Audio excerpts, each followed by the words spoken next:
Before we begin, if you're enjoying this story and want to support the channel in a way that helps more than you could possibly know, please consider using your hype points on this video. It makes a massive difference in helping us reach more people who love these kinds of mysteries. And if you feel like it, drop a comment telling us what time it is, where you are, and where in the world you're listening from. We absolutely love seeing where everyone is tuning in from across the globe. No pressure, but we really do enjoy connecting with all of you out there in the dark, wherever you are. Now, let's begin. The call came through at 3:47 in the morning, not to my phone, to my computer, through a chat program I hadn't opened in 6 years. The message was simple: you found it. Now you need to forget it.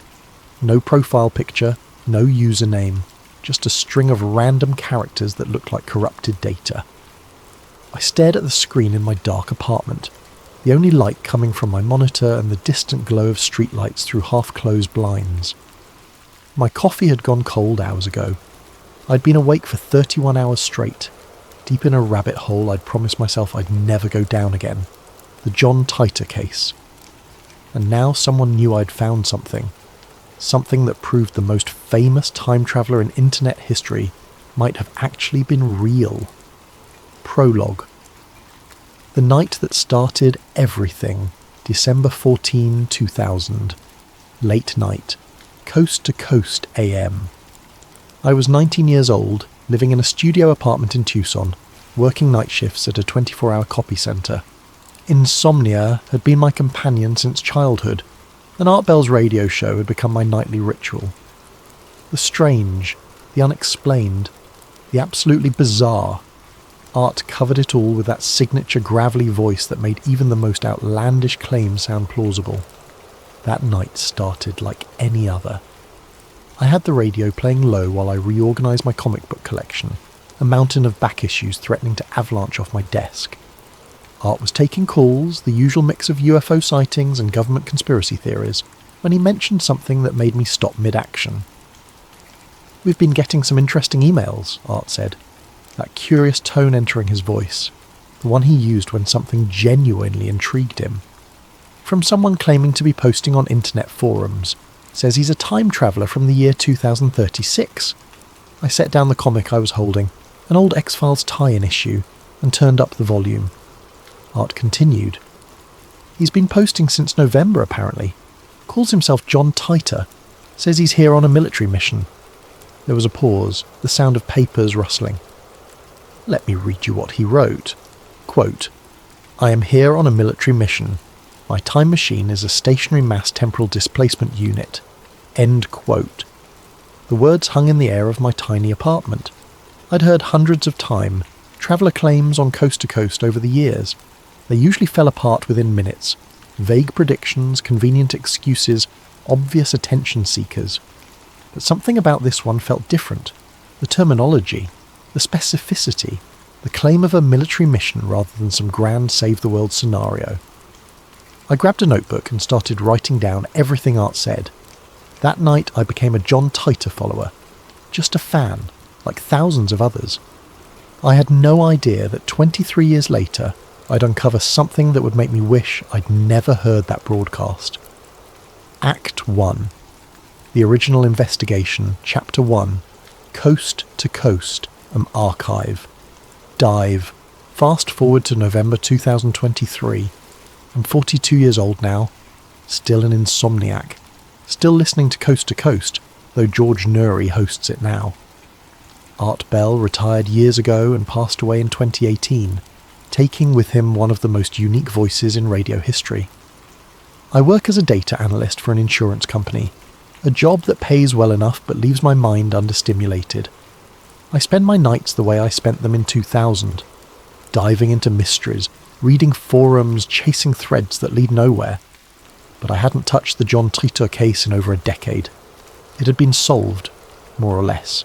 Debunked, depending on who you asked. The general consensus was that Titor was an elaborate hoax, possibly connected to a Florida lawyer named Larry Haber, though nothing was ever proven. The predictions didn't come true. No American Civil War in 2005, no worldwide Olympics after 2004, no radical restructuring of society by 2015. Case closed. Move on. Except, I couldn't stop thinking about something I'd noticed years ago. Something that nagged at the back of my mind like a splinter I couldn't quite reach. The audio. I'd saved copies of the Coast to Coast broadcast where Art Bell discussed Titor. 3 main episodes. January 12, 2001, the most famous appearance. January 15, 2001, the follow-up. And an open line night where multiple callers claimed Titor had contacted them privately. On a Wednesday night in early November, unable to sleep despite trying for 4 hours, I decided to listen to them again. Not for nostalgia, for something I remembered hearing but never investigated. I put on my headphones, opened the audio files, and started with the January 12 broadcast. Art's voice filled my ears, warm and welcoming, introducing the topic of time travel, then playing clips of someone claiming to be John Titor responding to questions, reading his posts aloud. I listened to the entire episode normally the first time through. Then I listened again with audio editing software open, frequency analysis running, sound isolated into different channels. That's when I heard it clearly for the first time, behind Art's voice, underneath the normal phone line static and compression artifacts of early 2000s radio broadcasting. There was a hum, a steady rhythmic hum that pulsed at irregular intervals. I isolated it, amplified it, ran it through spectral analysis. The hum wasn't random. It had structure, peaks and valleys at specific frequencies, and underneath that something else, a clicking pattern that repeated every 7 seconds. It sounded eerily similar to old modem handshake protocols, but deeper, more complex. I logged it in a document, anomalous audio signature in Titor broadcasts, possible line interference or encoding artifact, further investigation needed. At the time, I assumed it was just technical interference. Phone lines in 2000 weren't exactly high fidelity. Radio broadcasts went through multiple stages of compression and transmission. It could have been anything, but I kept listening. Chapter 2. John Titor's Real Claims. Over the next week, I went deeper than I'd ever gone before. I compiled every single post John Titor made to the forums where he originally appeared. Time Travel Institute and the old Art Bell post-to-post forums, both archived now but still accessible if you knew where to look. Titor's first post appeared on November 2nd, 2000, under the name timetravel_0. He described himself as an American soldier from the year 2036, sent back in time on a military mission to retrieve an IBM 5100 computer from 1975. The computer, he claimed, was needed to debug legacy Unix systems that would become critical in his timeline's future. His story was detailed, disturbingly detailed. He described his time machine, a C204 temporal displacement unit manufactured by General Electric. He posted technical diagrams showing a gravity distortion system using dual microsingularities held in magnetic suspension. He explained how the device worked, using terms like Kerr black holes and quantum field manipulation. He talked about his timeline's history, how a civil conflict would begin in America in 2005 following civil unrest and federal overreach, how it would escalate into a full civil war by 2008, how Russia would launch a nuclear strike in 2015, killing millions but ultimately leading to a simplified community-based society by 2036. He described life in his time, no internet as we knew it, decentralized communities, manual labour and agriculture being primary occupations, technology that was advanced in some ways but deliberately limited in others to prevent centralised control. He answered hundreds of questions, some scientific, some personal, some trying to trip him up. And when predictions didn't match our reality, when 2005 came and went without civil war, when the Olympics continued past 2004, when the nuclear strike didn't happen in 2015, Titor's defenders had a ready answer, because Titor himself had provided it. Many timelines exist, he'd written. Mine may not be yours. My presence here may have already altered events. or you may simply exist on a different world line than the one I departed from. It was the perfect escape clause, unfalsifiable, impossible to disprove because any discrepancy could be explained by timeline divergence. Genius if you were running a hoax, terrifying if you weren't. I read through everything again with fresh eyes, and I noticed patterns I'd missed before. Titor never made predictions that could be immediately verified. He spoke about things years in the future, always leaving enough gap time that verification was impossible in the moment. He answered technical questions with impressive detail, but always with enough vagueness that experts couldn't definitively say he was wrong. And he never, ever provided proof that couldn't be explained away, except for one thing, the physics. Several theoretical physicists had analysed Titor's explanations of time travel mechanics. While much of it was speculative, some of his descriptions of rotating black hole physics and closed time-like curves were remarkably sophisticated for a random internet poster in 2000. Not impossible for someone well-read in theoretical physics to fake, but impressive nonetheless. One researcher noted that Titor's description of temporal acceleration matched some classified DARPA research that wasn't publicly known until 2004. How did a hoaxer know that in 2000? I added it to my notes, filed it under interesting but inconclusive. Chapter 3. The Haber Connection. Every investigation into John Titor eventually led to the same place. Larry Haber, an entertainment lawyer in Florida. The connection was discovered around 2009 by a group of dedicated researchers who traced internet records, domain registrations, and communication patterns. They found that the Titor family's communications, after John stopped posting in March 2001, were allegedly handled by Haber's legal office. Haber and his brother, Maury, were somehow connected to the Titor Foundation, an organisation that claimed to represent the Titor family. The foundation sold a book compiling Titor's posts, and even shopped around a movie deal at one point. The Haber brothers never confirmed or denied involvement in creating the Titor story. They maintained that they simply represented the interests of the time traveller's family, specifically his mother, who supposedly wanted to protect her son's identity. It was all very convenient and very suspicious. Over the years, researchers had tried to definitively prove the Haber connection. Some claimed success, others hit dead ends. The general consensus in the skeptical community was that one or both Haber brothers, possibly with accomplices, had created the entire Titor persona as either an elaborate art project or a potential media property. Case closed, right? I decided to reach out anyway.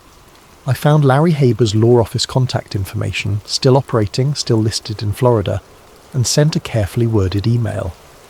I identified myself as a researcher looking into the cultural impact of the John Titor story, asked if he'd be willing to discuss his involvement in representing the Titor family, and assured him I was approaching this from an academic perspective rather than as a debunker. 3 weeks passed, no response. I followed up, still nothing. On the 4th week, I got a reply, but not from Haber. The email came from an address I didn't recognise. The subject line read, "Regarding your Titor inquiry." The message itself was brief. Some cases are closed for a reason. Let this one stay buried. No signature, no explanation. I tried to reply. The email bounced back. Address didn't exist. I should have stopped there. Act 2. The clue no one ever followed. Chapter 4. The lost interview tape. I've always had a weakness for old electronics. Ham radios, vintage computers, obsolete media formats. There's something appealing about technology from eras when things were built to last, when you could take apart a device and actually understand how it worked. That's why I found myself at a ham radio swap meet in Phoenix on a Saturday morning in late November. It was held in a community centre parking lot. Card tables loaded with vintage equipment, cables, antique radios, and boxes of components salvaged from who knows where. I was browsing a table of old broadcast equipment when a man next to me said, "You look like someone who appreciates the old stuff." I glanced over. He was probably in his late 60s, weathered face, wearing a trucker cap with a faded CB Radio Club logo. His table was mostly vintage CB equipment and cassette tapes of radio broadcasts. "Guilty," I said. "There's something about equipment from before everything became computerized." "Everything had character back then," he agreed. "Even the static sounded better." He chuckled at his own joke. "Name's Bill Anders. Ethan Ward." We shook hands. His grip was firm, the handshake of someone who'd spent a lifetime working with his hands. "You collect broadcast tapes?" he asked, gesturing to his collection. "Sometimes. Depends what's on them." Bill studied me for a moment, then said something that made my stomach tighten. "You ever listen to Coast AM?" "All the time," I said carefully. "Been listening since the 90s. Art Bell fan? He was the best." Bill nodded slowly. Then he leaned in slightly and lowered his voice. "Then you might be interested in something I've got. Something that never aired." I felt the hair on the back of my neck stand up. "What do you mean?" "Art Bell recorded an unaired call," Bill said. "From John Titor. You know who that is?" My heart started racing. I kept my expression neutral. "The time traveller guy. Sure." "The studio. Then cut out before it could air," Bill continued. "Happened sometimes with Art's setup, especially with weird calls that came through on specific frequencies. Producers usually destroyed recordings of dropped calls, but this one..." He trailed off, looking around the swap meet casually. "This one somebody leaked. I got a copy on cassette." "From who?" I asked. "Someone who worked at the station, friend of a friend. Died about 5 years back. I've been holding on to it. Never knew what to do with it. Figured most people wouldn't care. But you..." He looked at me with sharp eyes. "You look like someone who'd care." "Why are you telling me this?" Bill shrugged. "Getting old.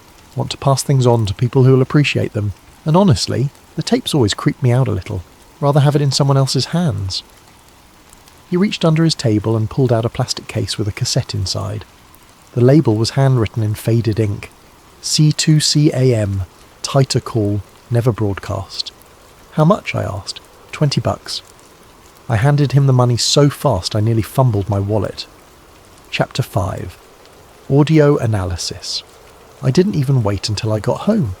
I stopped at a Goodwill on the way back and bought a cassette player for $8, drove to a parking lot and sat in my car with my laptop and a cassette to USB adapter I kept in my emergency kit for exactly these kinds of moments. The tape hissed to life.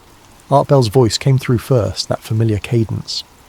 "We have a caller on line 4 who says he has information about the temporal displacement claims. Go ahead, caller." Static. Then a voice. Distorted, like it was being filtered through something. Not dramatically altered, but wrong somehow. Like listening to someone talk through a bad connection. But the wrongness wasn't in the quality, it was in the sound itself. "Art, this is John Titor," the voice said. "I need to clarify something about the device specifications." "Go ahead, John, we're listening." The voice continued, explaining something technical about the C204 unit's power requirements. But I barely heard the words. I was focused on the background. That hum. The same one I'd heard in the aired broadcasts, but clearer, much clearer. And there was more. An electronic sound layered beneath it. Not random static. Something structured. The call lasted maybe 90 seconds before the line went dead. Art's voice returned. "Lost the caller. Let's go to line 6. I sat in my car and listened to the tape 4 more times. Then I drove home, transferred it to digital, and opened it in professional audio editing software. I spent the next 12 hours analysing that 90-second clip. First, I isolated the background sounds from the voice. Then I ran spectral analysis on the hum. Then I focused on the electronic noises underneath. What I found made me physically uncomfortable. The hum wasn't phone line interference. It was too clean, too structured. It pulsed at exact 7-second intervals with frequency variations that followed a mathematical pattern. When I graphed it, the pattern looked like a sine wave passing through a quantum probability field. Something I'd seen in papers about experimental physics, but never in audio recordings. The electronic sounds were even stranger. They resembled encrypted packet bursts, but deeper and more complex than anything used in commercial communications in 2000. When I ran them through frequency analysis, they contained patterns that matched military-grade encryption from the 1980s. specifically the kind used in classified communication systems that were only partially declassified in the late 90s. These sounds shouldn't exist on a phone line in 2000. They definitely shouldn't exist on a call to a radio show. I needed a professional opinion, but I couldn't risk asking anyone in my professional network. Too many questions, too much potential exposure. I found a freelance audio analyst on a forensics forum, someone who advertised their services for legal cases and took anonymous clients. I created a burner email address, sent him the file with no context, and asked for a technical analysis of the background anomalies. I paid via cryptocurrency. 3 days later, he responded, "This is unusual. The hum pattern matches nothing in standard telecommunications. The encryption bursts are definitely military grade, similar to protocols used in classified systems from the Cold War era. But here's what's really strange. This wasn't made on any consumer equipment available in 2000. The encoding quality suggests professional-grade hardware, possibly military issue. Where did you get this? And why are you asking about it?" I didn't respond. The analyst sent 2 more emails over the next week, increasingly insistent. "I need to know where this came from. If this is evidence in a criminal case, I'm obligated to report it. Please respond." I deleted the email account. Ached 3. The Modern Thread. Chapter 6. A New Titor Message. November 2nd, 2023. Exactly 23 years after John Titor's first post. I was at work, mindlessly processing insurance claims, when my phone buzzed with a notification I'd set up years ago. An alert that triggered whenever someone mentioned John Titor on certain forums and boards I monitored. Most alerts were false positives, people discussing the old case, sharing theories, nothing new. But this one was different. The alert came from an obscure time travel discussion board that had maybe 20 active users, the kind of place conspiracy theorists went to die quiet deaths of obsession. I opened the page on my phone. A new account had been created that morning. Username timetravel_2036. It had made exactly 1 post, time-stamped at 3:14 a.m. "Ethan Ward, stop digging. This is not your timeline to fix." My hands went numb. I read it again. Then again. My name. My actual name. On a forum I'd never posted on under my real identity. I'd always used aliases when discussing Titor online, careful to never connect my real identity to my research. How did someone know I was investigating? I checked the user profile, created 3 hours ago. No other information, no email listed, no avatar. I clicked on the username to see if there were any other posts. The profile page loaded, account deleted. The post was still there, but the user no longer existed. I screenshot everything, my heart hammering. Then I did something I should have known better than to do. I tried to trace the IP address. The forum had open source server logs available to moderators, and with the right tools, anyone who knew where to look. I found the entry for that post. The IP address was registered to White Sands Missile Range in New Mexico. I stared at my screen, certain I'd made a mistake. I ran the trace again. Same result. White Sands. A major military installation. One that happened to be involved in advanced physics research and experimental technologies. I decided to dig deeper. I used a more sophisticated tracking tool, one that showed the path the connection took before posting. That's when things got truly bizarre. The connection originated from White Sands. Then it jumped to CERN in Geneva, Switzerland. Then it vanished completely. No exit node, no further trace, nothing. It simply terminated in the middle of transmission in a way that shouldn't be technically possible. I sat at my desk, surrounded by mundane insurance paperwork, and felt reality tilt slightly off its axis. Someone at White Sands, or someone using their network infrastructure, had posted a message to a forgotten forum telling me specifically to stop investigating John Titor, and they'd routed it through CERN, one of the world's premier particle physics laboratories, the place where they smash atoms and study the fundamental nature of reality, the place where some conspiracy theorists believe time travel research might actually be conducted. Chapter 7. Contact from a coast-to-coast insider. I didn't sleep that night. I sat in my apartment with every light on, periodically checking the forum to see if the message was still there or if I'd imagined the whole thing. It was still there. Username deleted, IP trace impossible to run again because the logs had been wiped. At 2:37 a.m, my phone rang. Unknown number, local area code.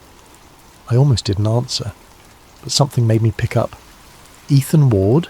A woman's voice, older, tired sounding. Who is this? My name is Amy Jacobs. I used to produce for Coast to Coast AM back when Art was still hosting. I heard you've been asking questions about John Titor. My mouth went dry. How did you hear that? Because I've been monitoring Titor-related searches for 15 years, she said, and you just triggered about 8 different alerts I set up. You found something, didn't you? I don't know what you mean. The audio. You found the anomaly in the audio. Silence stretched between us. I could hear her breathing on the other end of the line. How do you know about that? I finally asked. Because Art found it too, Amy said. Years ago, before he retired. He never talked about it publicly, but he knew something was wrong with those broadcasts. He asked me to analyse them. I found the same thing you did. The hum, the encryption patterns, everything. And then we started getting inquiries from people who shouldn't have been interested. Defence contractors, government agencies, someone from a place in Virginia that wouldn't identify themselves directly but was clearly intelligence community. They requested all Titor-related correspondence, all the tapes, all the caller information we had. Did you give it to them? We didn't have a choice. They had paperwork, official requests. Art was furious, but there was nothing he could do. I started pacing my apartment. Why are you calling me? Because you found something we didn't. You got further than we did, and I think you're in danger of stumbling onto something that powerful people want to stay hidden. What did Art think it was? Amy was quiet for a long moment. Art believed a Titor wasn't posting from 2000. He believed Titor was broadcasting into 2000, from somewhere else, someone else. That's impossible. Is it? Explain the encryption patterns. Explain the quantum acoustic signature. Explain how someone in 2000 had information about classified research that wasn't public yet. She paused. Ethan. Art spent the last years of his life quietly investigating this. He never went public because he couldn't prove anything, and because he was scared of what it meant. What did it mean? It meant someone had figured out how to communicate backwards through time, and they were testing it on the most public platform possible, hiding the truth in plain sight, wrapped in conspiracy theory and internet culture, so that anyone who actually believed it would be dismissed as a lunatic. I sat down heavily on my couch. Why would they do that? I don't know, but Art had a theory. He thought Titor's mission wasn't to convince the public of anything. It was to calibrate something, to send controlled messages into the past and measure the effects, to ensure certain future events occurred or were avoided, and Coast to Coast AM, with its global reach and eclectic audience, was the perfect testing ground. That's insane. Is it? Amy asked. You found military-grade encryption in a phone call from 2000. You got a message telling you to stop digging from someone using a military installations network. You're telling me that's normal. I couldn't argue with that. I'm sending you something, Amy said. A file Art gave me before he died. He made me promise to only share it. If someone actually got close to figuring this out, check your email in 5 minutes. Wait! But she'd already hung up. Acket 4. The Conspiracy Twist, Chapter 8. The Fort Meade File. The email arrived exactly 5 minutes later. No message, just an attachment. A scanned PDF labelled Fort Meade Analysis, Titor Case, Classified. My hands were shaking as I opened it. The document was a DARPA memo dated March 2003. Most of it was redacted, black bars covering entire paragraphs. But enough remained to be absolutely terrifying. The header read, Subject, Temporal Communication Leakage, Case Study, Titor Broadcast. The visible portion stated, Signals analysed from Coast to Coast AM, broadcast dated January 2001, show anomalous patterns consistent with temporal offset interference. Frequency analysis reveals quantum acoustic signatures that match predicted outputs from Project Looking Glass prototype systems tested between 1997 and 2000. Conclusion: the subject known as John Titor was either in possession of or in proximity to a temporal displacement device during broadcast transmissions. The signals are consistent with quantum entanglement communication across temporal barriers. Calls correlated with anomalies monitored by NSA's Project Looking Glass observation posts during the same time period, showing temporal probability fluctuations that suggest active manipulation of timeline causality. Recommendation: reclassify case under SAP protocols. Monitor all further Titor-related communications. Suppress public investigation through disinformation and discrediting campaigns. Transfer file oversight to redacted under satellite research contract cover designation. The document was stamped classified and bore the seal of DARPA, the Defense Advanced Research Projects Agency. I read it 5 times. Then I researched Project Looking Glass. The classified project was partially revealed through leaked documents in the mid-2000s. It allegedly involved using experimental technology to view probable future timelines, based on something called the Burish Papers, and connected to research at S4, a rumoured underground facility near Area 51. Most researchers dismissed it as disinformation or fantasy, but here was an official document, or what appeared to be one, connecting it directly to the John Titor case.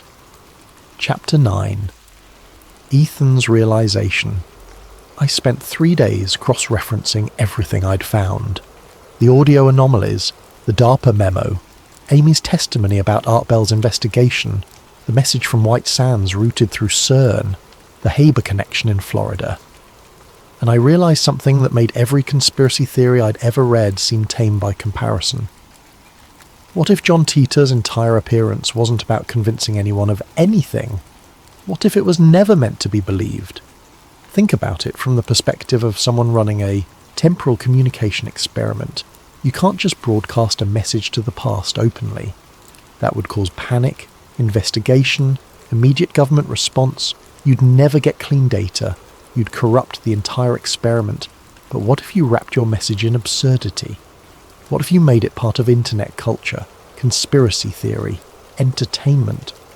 What if you made it just plausible enough to attract attention, but just outlandish enough that anyone who believed it would be dismissed?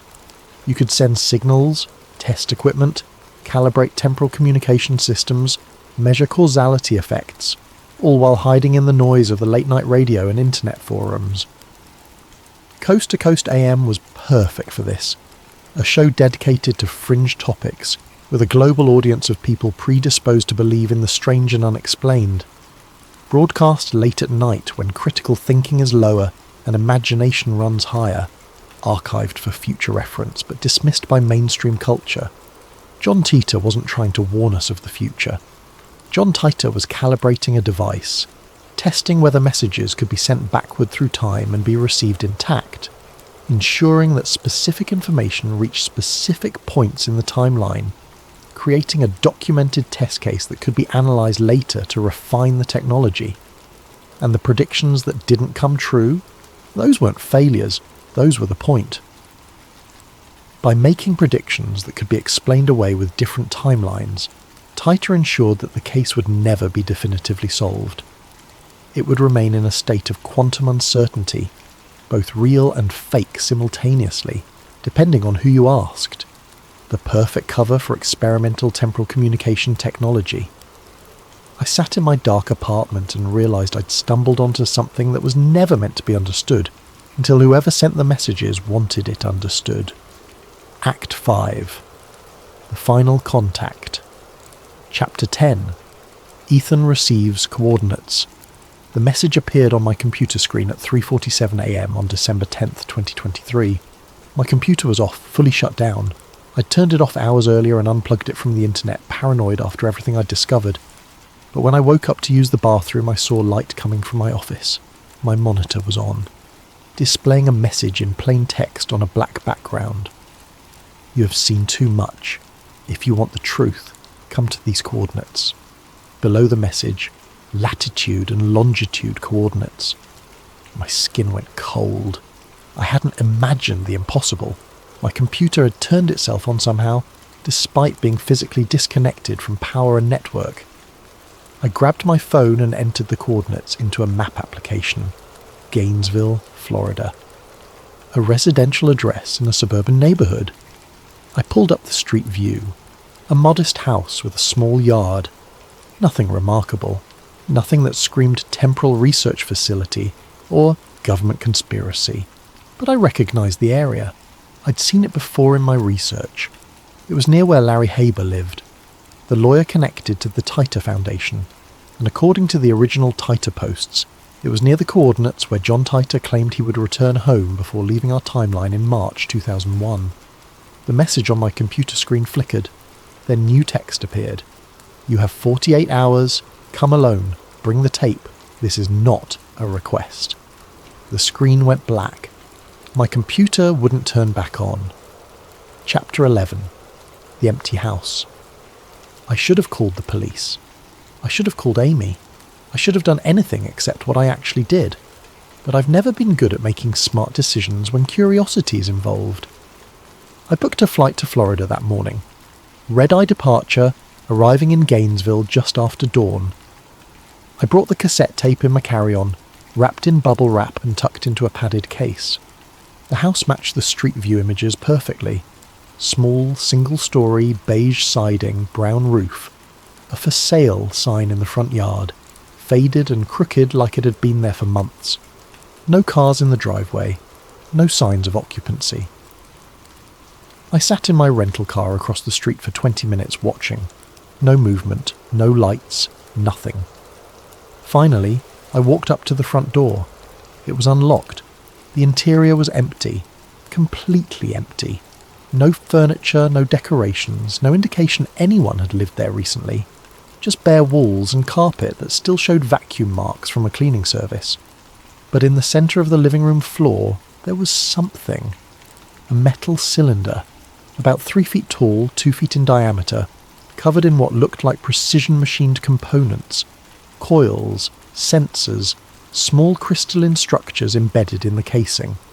It was sitting on a circular base covered in symbols that might have been mathematical equations or might have been something else entirely. Next to it, a piece of paper taped to the floor. I walked over slowly, my heart pounding so hard I could hear it in my ears. The note read, in printed text, "This isn't for your world."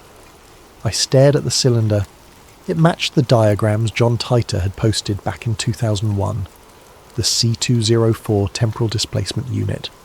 Or at least something that looked exactly like those schematics. I reached out to touch it, and the room vibrated, not shaking, not movement. The air itself seemed to vibrate, like reality was suddenly running at the wrong frequency. The hum I'd heard in the audio files filled the space so loud it hurt my teeth. The walls flickered. For just a moment I saw through them, or saw them in a different configuration, different paint colour, different carpet. Furniture present where there was none, and then I saw him, standing in the corner of the room wearing what looked like a military-style coat. Dark fabric, heavy duty with patches on the shoulders. One patch was clearly visible. It read, Temporal Recon Division 2036. The figure was shadow-like, not quite solid, like looking at someone through frosted glass. But I could see enough to know it was a person. Male, probably, tall, standing completely still, watching me. We made eye contact, or at least I think we did. It's hard to explain. Looking at him was like looking at someone through water that was flowing in the wrong direction. He raised one hand, not waving, more like a gesture of acknowledgement or warning. Then the vibration stopped. The hum cut off instantly. The room snapped back to normal, empty, quiet, ordinary. The cylinder was gone. The note was gone. I was standing alone in an empty house in Florida, having just experienced something I would never be able to adequately explain. I walked out, got in my rental car, and drove back to the airport. I didn't look back. Epilogue. The case closes itself. I got home to find my computer reformatted. Not wiped, reformatted. Clean operating system installation, All my files gone, including everything related to John Titor.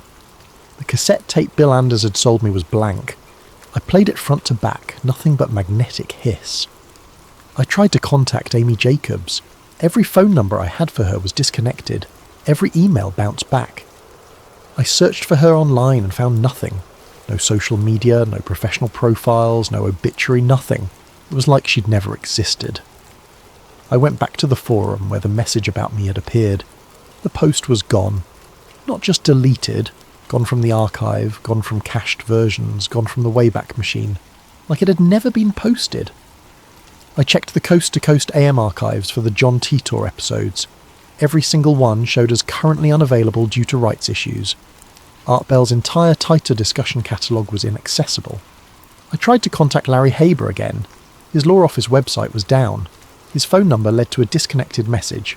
I pulled out the DARPA document Amy had sent me. I opened the file. Blank PDF. 0 pages. Every single piece of evidence I'd collected over 2 months of investigation was gone.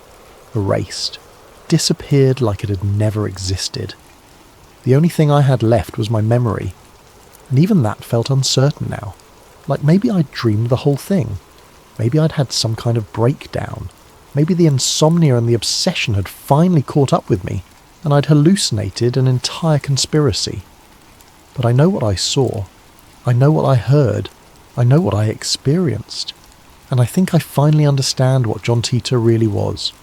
Time travel might not be about visiting the past. It might be about editing it, adjusting the timeline in subtle ways, ensuring certain events occur or don't occur, sending information backward to specific points to calibrate and refine the ability to manipulate causality. And if you can edit the past, you can also edit the present. You can remove evidence, erase records, make sure investigations never happened. I think John Titor, or whoever was behind that name, returned to make sure my investigation disappeared. Not by threatening me, not by silencing me, but by retroactively ensuring I never had anything to investigate in the first place. Which means either I'm crazy, or I'm one of the few people who remembers a version of events that no longer exists in our timeline. I still listen to Coast, still stay up late, unable to sleep, chasing mysteries and conspiracies. But I don't research time travel anymore. I don't dig into classified projects or unexplained phenomena. Because now I know that some cases aren't meant to be solved. They're meant to be buried. And sometimes, if you dig too deep, the case buries you instead. If you found yourself listening to this entire story and wanting to know more, I hope you'll use your hype points on the video if you enjoyed it. It genuinely helps the channel in ways you might not realise, and we're grateful for every single one of you who takes the time to support what we do here. Drop a comment if you feel like it. Tell us what time it is or where you are, where you're listening from in the world. We love seeing where all of you are tuning in from, across time zones and continents. But more importantly, if you've ever experienced something you can't explain, something that doesn't quite fit with the reality you think you know, maybe keep it to yourself. Some truths aren't meant to be shared. Some mysteries are better left unsolved. Because in the end, the John Titor case taught me one thing above all else. Reality is more fragile than we think. And sometimes the people who try to understand how fragile it is are the ones who find out just how easily it can be edited, adjusted, and rewritten. I'm Ethan Ward, and this is the case I shouldn't have reopened. Sleep well, everyone, and remember, some timelines are better left unexplored.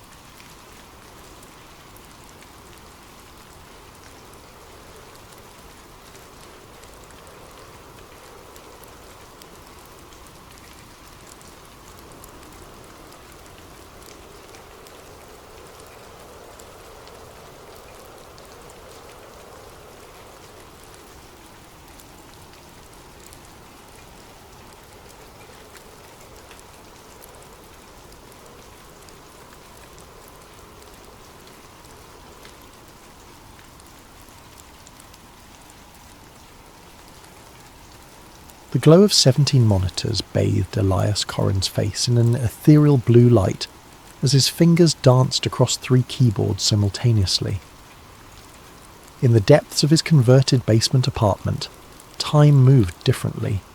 Days blurred into nights, and nights stretched endlessly as he navigated the labyrinthine pathways of the dark web like a digital archaeologist, uncovering humanity's buried secrets.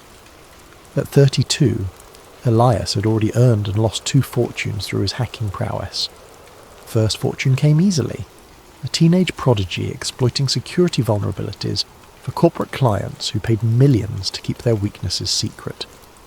He'd lived like a digital king, penthouses overlooking Silicon Valley, exotic cars that remained untouched in climate-controlled garages, while he preferred the glow of his monitors to sunlight. That first fortune vanished when he exposed Meridian Pharmaceuticals' cover-up of deadly side effects in their breakthrough arthritis medication. The leaked documents showed they'd known their drug caused cardiac episodes in 12% of patients over 60, but had buried the studies to protect their $10 billion investment. Elias had expected whistleblower protection.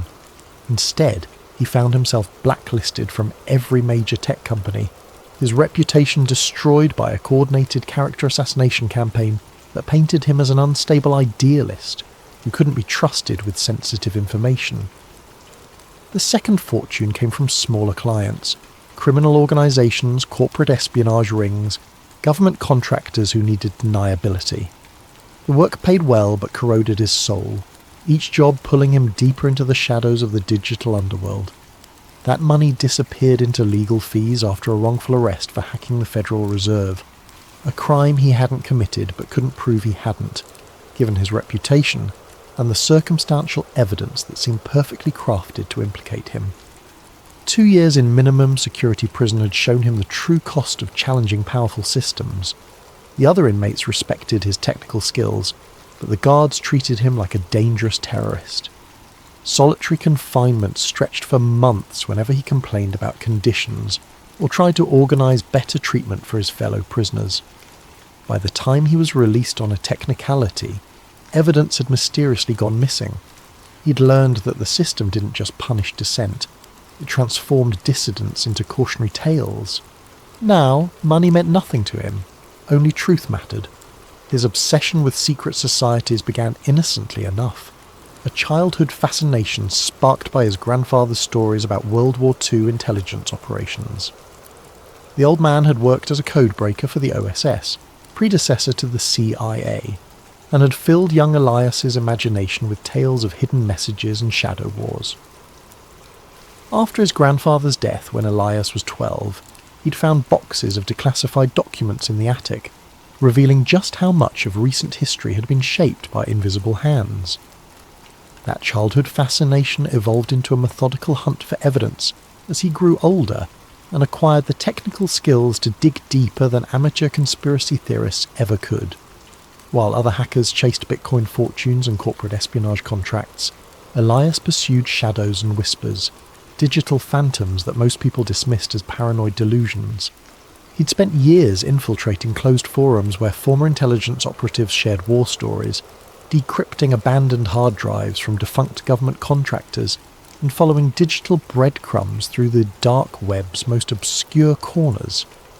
His apartment had become a digital monastery dedicated to the pursuit of hidden truth, every surface covered with the tools and detritus of obsessive investigation. The apartment reflected his singular focus. Pizza boxes stacked like ancient monuments between towers of computer equipment, energy drink cans forming metallic armies across every surface, and cables snaking through the darkness like digital veins feeding his electronic ecosystem.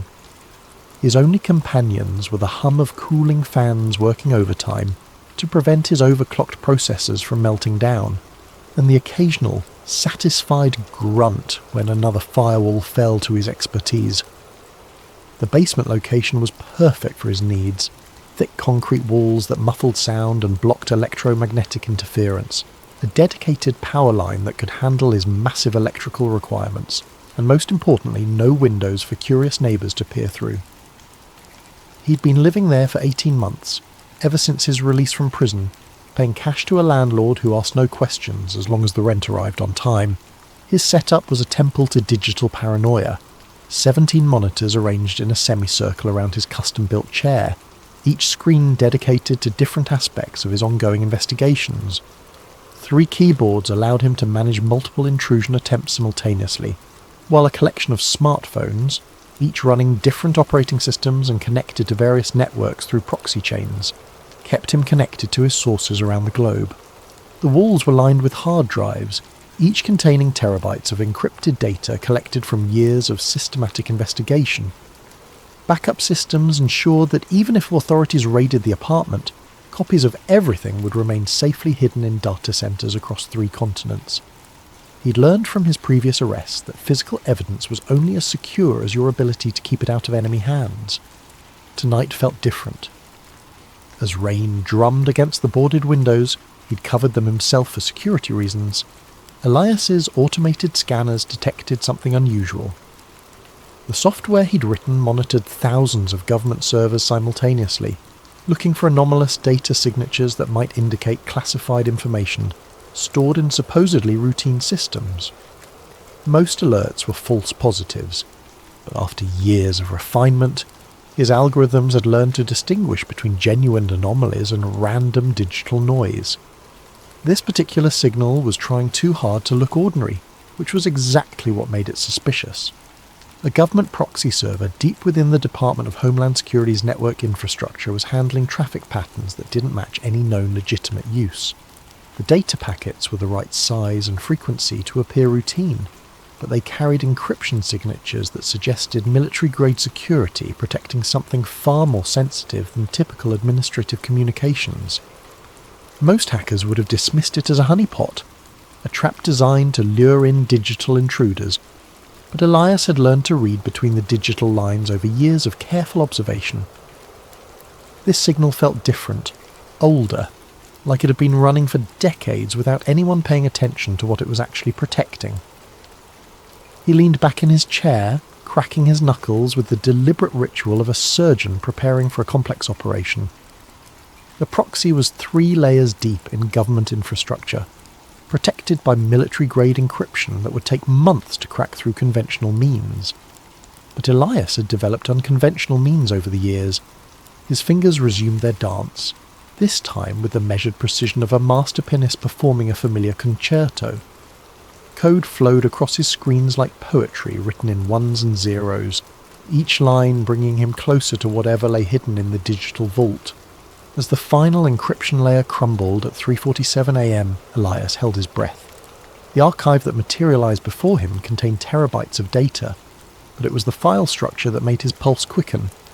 Everything was organized with the kind of meticulous care reserved for the most sensitive operations. Categorical folders with cryptic names like cultural implementation, behavioral modification, and asset management. He opened the first file and the world as he understood it began to unravel. The contracts appeared first, hundreds of them, stretching back decades like a paper trail through the shadow history of American culture. Entertainment companies, advertising agencies, record labels, movie studios, television networks, and news corporations all bound by identical non-disclosure agreements that ran to thousands of pages each. The legal language was deliberately obscure, buried in terminology that would confuse even experienced corporate lawyers who specialized in media contracts. But Elias had taught himself to decode legal doublespeak during his prison sentence, spending countless hours in the law library learning how power structures protected themselves through linguistic camouflage. Each contract referenced cultural programming initiatives and synchronized messaging protocols, with payment structures that dwarfed typical entertainment industry deals.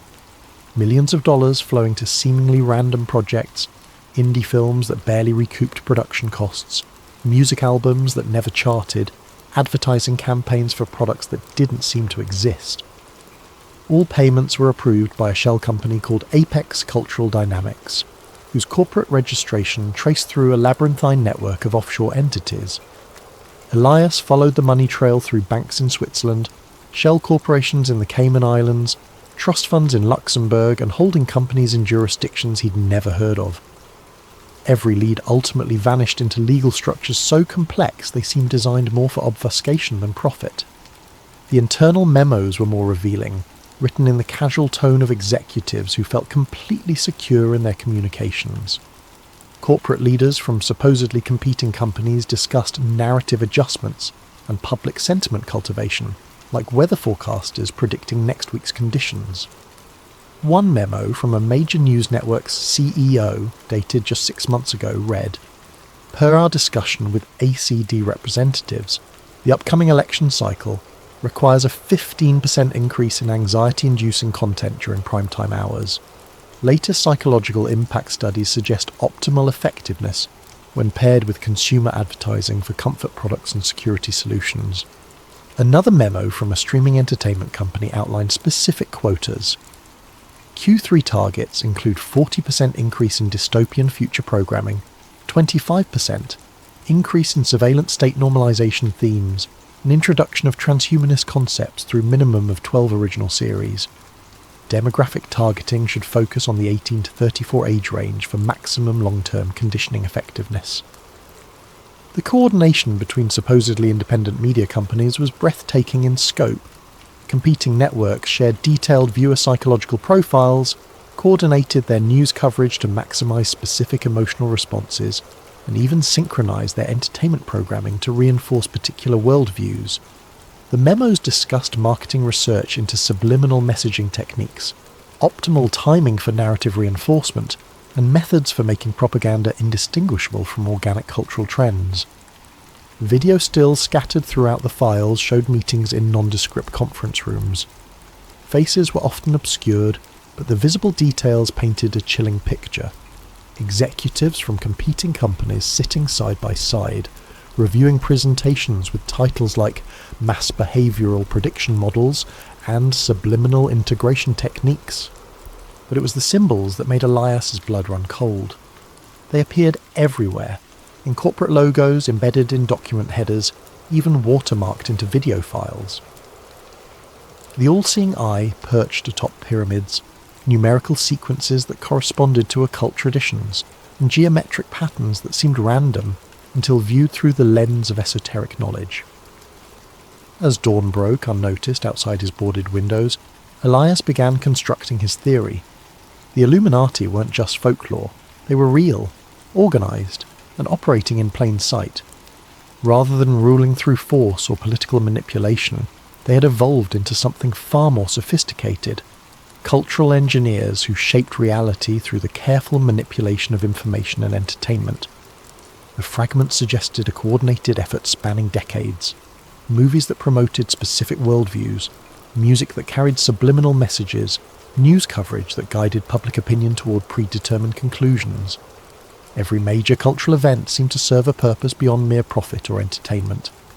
Elias created a new encrypted partition on his most secure drive and began organising the evidence.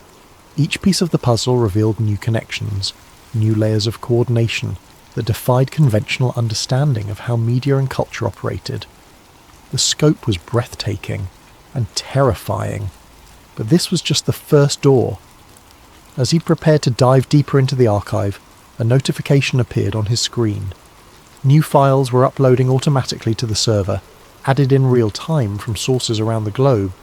The conspiracy wasn't just historical, it was happening now, every day, with machine-like precision.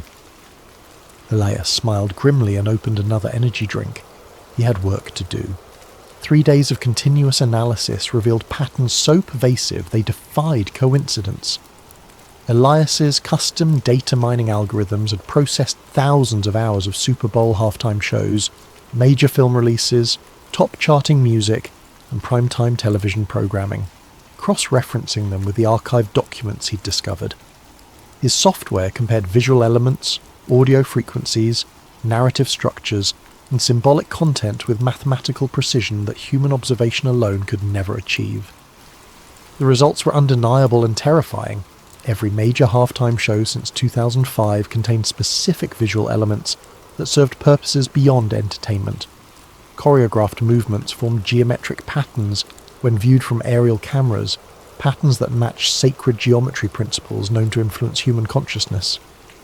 lighting sequences pulsed at precisely calibrated frequencies, 10 Hz to induce alpha brain states associated with relaxation and suggestibility, 40 Hz bursts to trigger gamma waves linked to heightened emotional responses, and infrasound frequencies below human hearing that created subliminal anxiety responses. The costume designs weren't random fashion choices. They incorporated symbols from the archived files with mathematical precision. Ancient Egyptian imagery, Masonic symbols, occult numerology, but presented in ways that bypassed conscious recognition. The performers themselves were likely unaware of the deeper significance, but the production companies certainly understood every detail. Internal emails discussed symbolic integration quotas and archetypal reinforcement targets with the clinical precision of pharmaceutical dosing guidelines. Hollywood's role was even more sophisticated, operating as a vast conditioning apparatus disguised as entertainment. Elias discovered that blockbuster films weren't just profitable products. They were psychological programming exercises designed to shift public consciousness over decades. Action movies systematically normalize surveillance states, extrajudicial violence, and the acceptability of authoritarian responses to perceived threats. Romantic comedies promoted specific relationship models that prioritize consumption, instant gratification, and emotional instability over lasting partnership and family formation. Science fiction films served as perhaps the most insidious tool of all. They introduced technological and social concepts years before their real-world implementation, ensuring public acceptance when they finally emerged. Movies about neural implants preceded actual brain-computer interface development by exactly the time needed for audience conditioning. Films depicting cashless societies appeared precisely when digital currency infrastructure was being developed. Dystopian scenarios were presented as cautionary tales, while simultaneously making the depicted futures seem inevitable and acceptable. The music industry operated as the most direct delivery system for repetitive psychological messaging. Elias's analysis revealed that hit songs across all genres shared common structural elements designed to trigger specific neurological responses. Repetitive hooks created obsessive thought patterns, bass frequencies induced physical arousal responses, and lyrical themes consistently promoted materialism, emotional chaos, instant gratification, and distrust of traditional social bonds. Chart success wasn't organic. It was engineered through coordinated promotion campaigns that used psychological manipulation techniques refined through decades of marketing research. Record companies employed neuroscience consultants who designed songs to be literally addictive, triggering dopamine responses that created compulsive listening behaviours. The most successful artists weren't necessarily the most talented. They were the most effective delivery vehicles for predetermined psychological content. But the most chilling discovery came when Elias cross-referenced celebrity deaths with financial markets and policy implementations, using algorithms that could detect correlations across vast datasets that human analysis would miss. The patterns were subtle but statistically undeniable. Whenever a particularly influential public figure died under questionable circumstances, the news cycle would shift dramatically within hours. Public attention would focus intensely on mourning and memorial coverage, while significant legislation passed through Congress, with minimal scrutiny or public debate. Michael Jackson's death had coincided with the most controversial aspects of healthcare reform debates, providing a massive distraction precisely when public opposition was reaching critical mass. Whitney Houston's demise dominated headlines during crucial banking regulation discussions that would have reshaped Wall Street oversight. Prince's passing created a week-long media obsession that completely buried coverage of surveillance law expansions that civil liberties groups had been fighting for months. Each event generated exactly the right emotional state to facilitate predetermined political outcomes. The deaths created collective grief that made the public more passive and receptive to authority, while the intensive media coverage consumed the attention bandwidth that might otherwise have focused on policy changes. The timing wasn't coincidental, it was orchestrated with mathematical precision. Elias found evidence suggesting that some celebrity deaths might have been actively induced rather than simply exploited. Medical records showed unusual patterns of prescription drug interactions. Security camera footage from crucial moments was consistently corrupted or missing, and autopsy results often contained anomalies that suggested external intervention. The pattern was consistent across dozens of cases spanning 3 decades. But even more disturbing was the systematic cultivation of celebrity instability. Internal documents from talent agencies and record companies outlined deliberate strategies for creating psychological dependence, drug addiction, and emotional instability in their most valuable assets.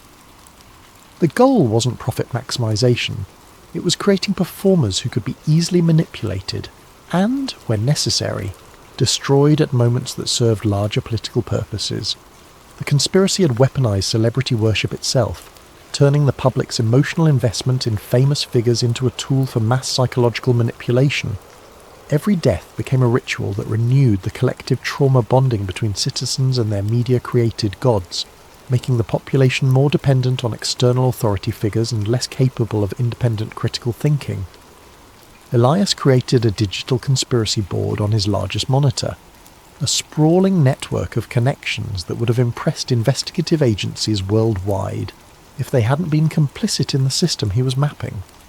Red lines linked entertainment companies to intelligence agencies through shared personnel, financial investments, and operational coordination.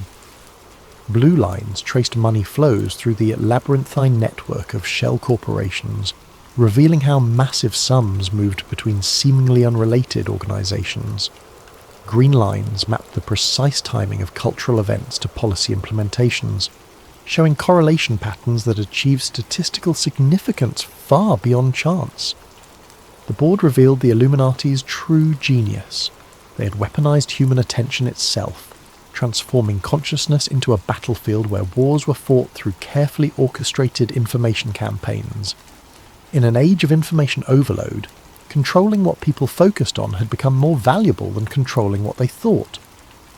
Distraction had evolved into the ultimate form of mind control, more effective than physical force because victims participated willingly in their own manipulation. The scope was breathtaking and terrifying.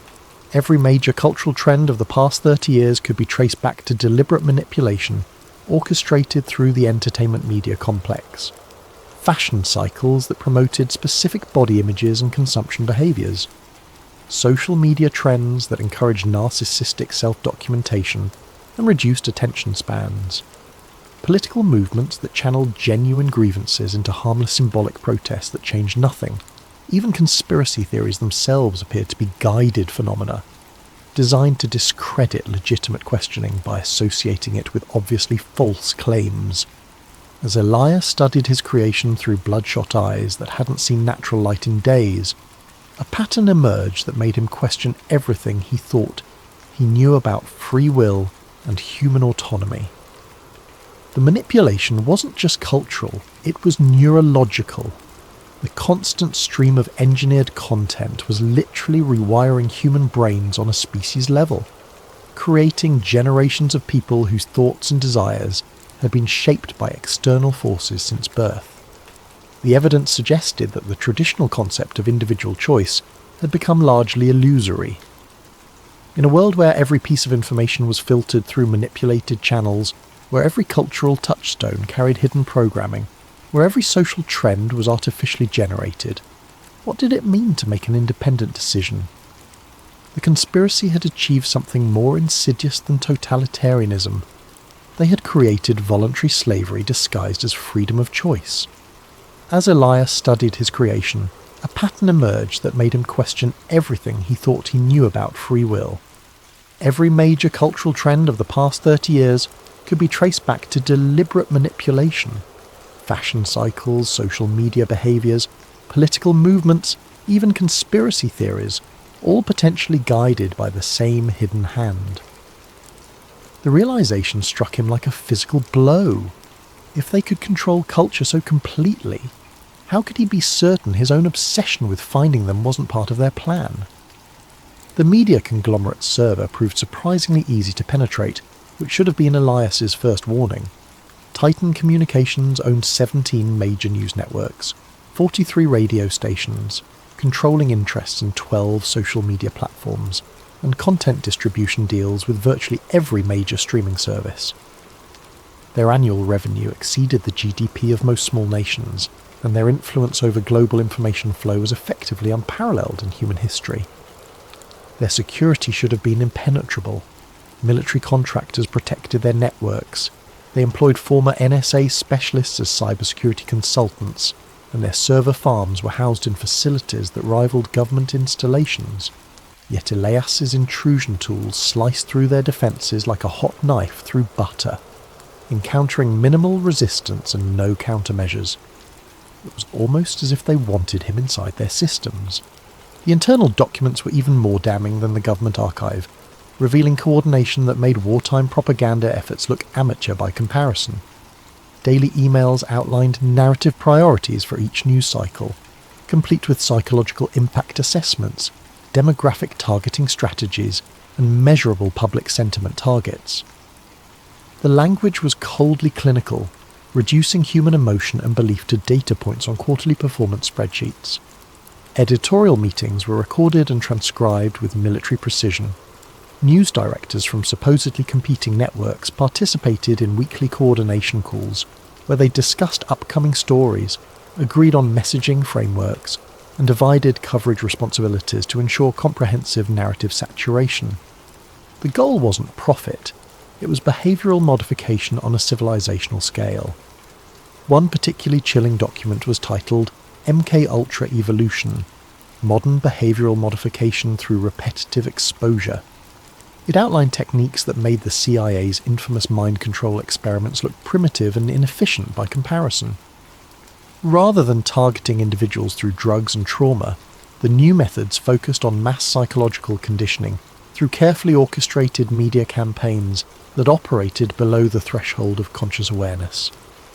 The manual explained in disturbing detail how repetitive exposure to specific imagery, sound frequencies, narrative structures, and emotional triggers could alter brain chemistry over extended periods. Citizens weren't being brainwashed in the traditional sense. They were being neurologically rewired through their daily media consumption, with changes that accumulated gradually over years and decades. The process was so subtle and pervasive that victims never realized their thoughts weren't entirely their own. Predictive programming emerged as a central technique in their arsenal. By introducing concepts, technologies, and social changes through fictional entertainment, before implementing them in reality, the manipulators could bypass critical thinking entirely. Audiences would unconsciously accept new surveillance technologies, social norms, and political systems because they had been psychologically prepared through years of entertainment conditioning that made the changes feel familiar and inevitable.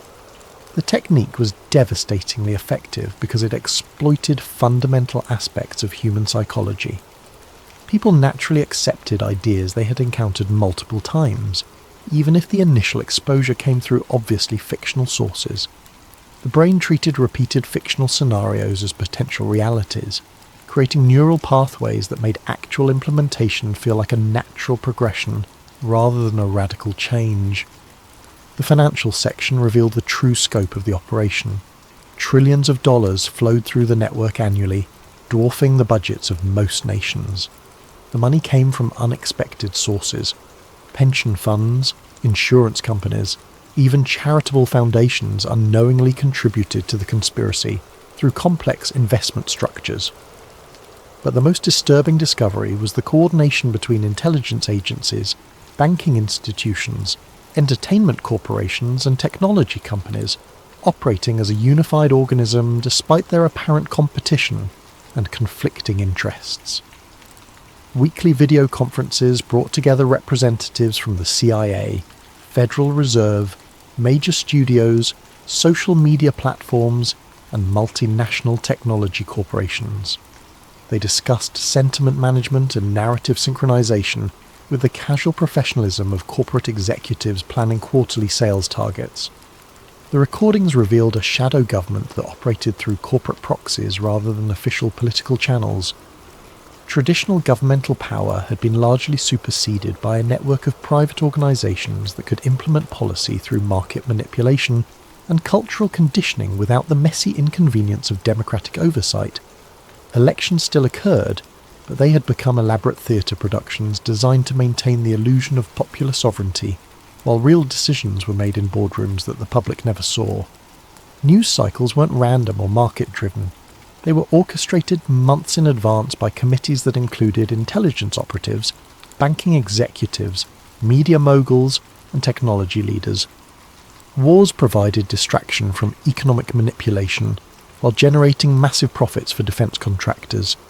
Celebrity scandals offered convenient cover for political corruption investigations. Natural disasters created opportunities to implement emergency powers that somehow always became permanent fixtures of the expanded surveillance state. Every major event served multiple purposes in a grand design that stretched across decades.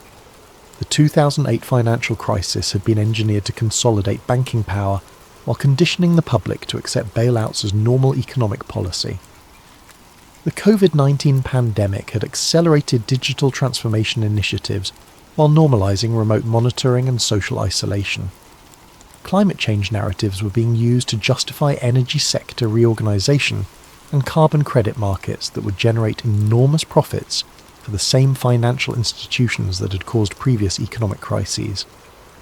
Elias found recorded conversations between news anchors and their handlers that destroyed any remaining illusion about journalistic integrity. Popular television personalities who projected authority and trustworthiness were revealed as knowing participants in psychological manipulation campaigns, carefully crafting emotional triggers with the precision of weapons designers. They discussed techniques for inducing specific brain states in viewers, optimal timing for fear-based messaging, and methods for making propaganda indistinguishable from legitimate news reporting. The most chilling recordings involved discussions of population control strategies disguised as public health initiatives. Representatives from pharmaceutical companies, government health agencies, and media corporations coordinated messaging campaigns designed to promote dependency on medical interventions while discouraging natural immunity and traditional healing practices. The goal wasn't public health. It was creating a population that required constant pharmaceutical management to function normally. Mental health treatment had been weaponized through carefully designed chemical interventions that didn't cure underlying problems but created permanent pharmaceutical dependencies. Educational systems were being restructured to produce workers who could follow complex instructions but lacked the critical thinking skills to question authority. Even exercise and nutrition guidelines were manipulated to ensure that optimal physical and mental health remained just out of reach for the general population. The evidence was overwhelming, but as Elias prepared to copy the files to his secure drives, an error message appeared. Access denied. User privileges revoked. The server was locking him out in real time, which meant someone was actively monitoring his intrusion. He worked frantically to extract what data he could, but the digital walls were closing in. As the connection terminated, one final document appeared briefly on his screen. A personnel file with his photograph and the header Asset Management, Elias Corin, Status, Active Monitoring. The file vanished before he could read it completely, but the implications were clear. They knew he was coming. Desperation drove Elias deeper into the network than he had ever dared venture. Using techniques that bordered on digital necromancy, he resurrected connection pathways that should have been impossible to access. The risk was enormous.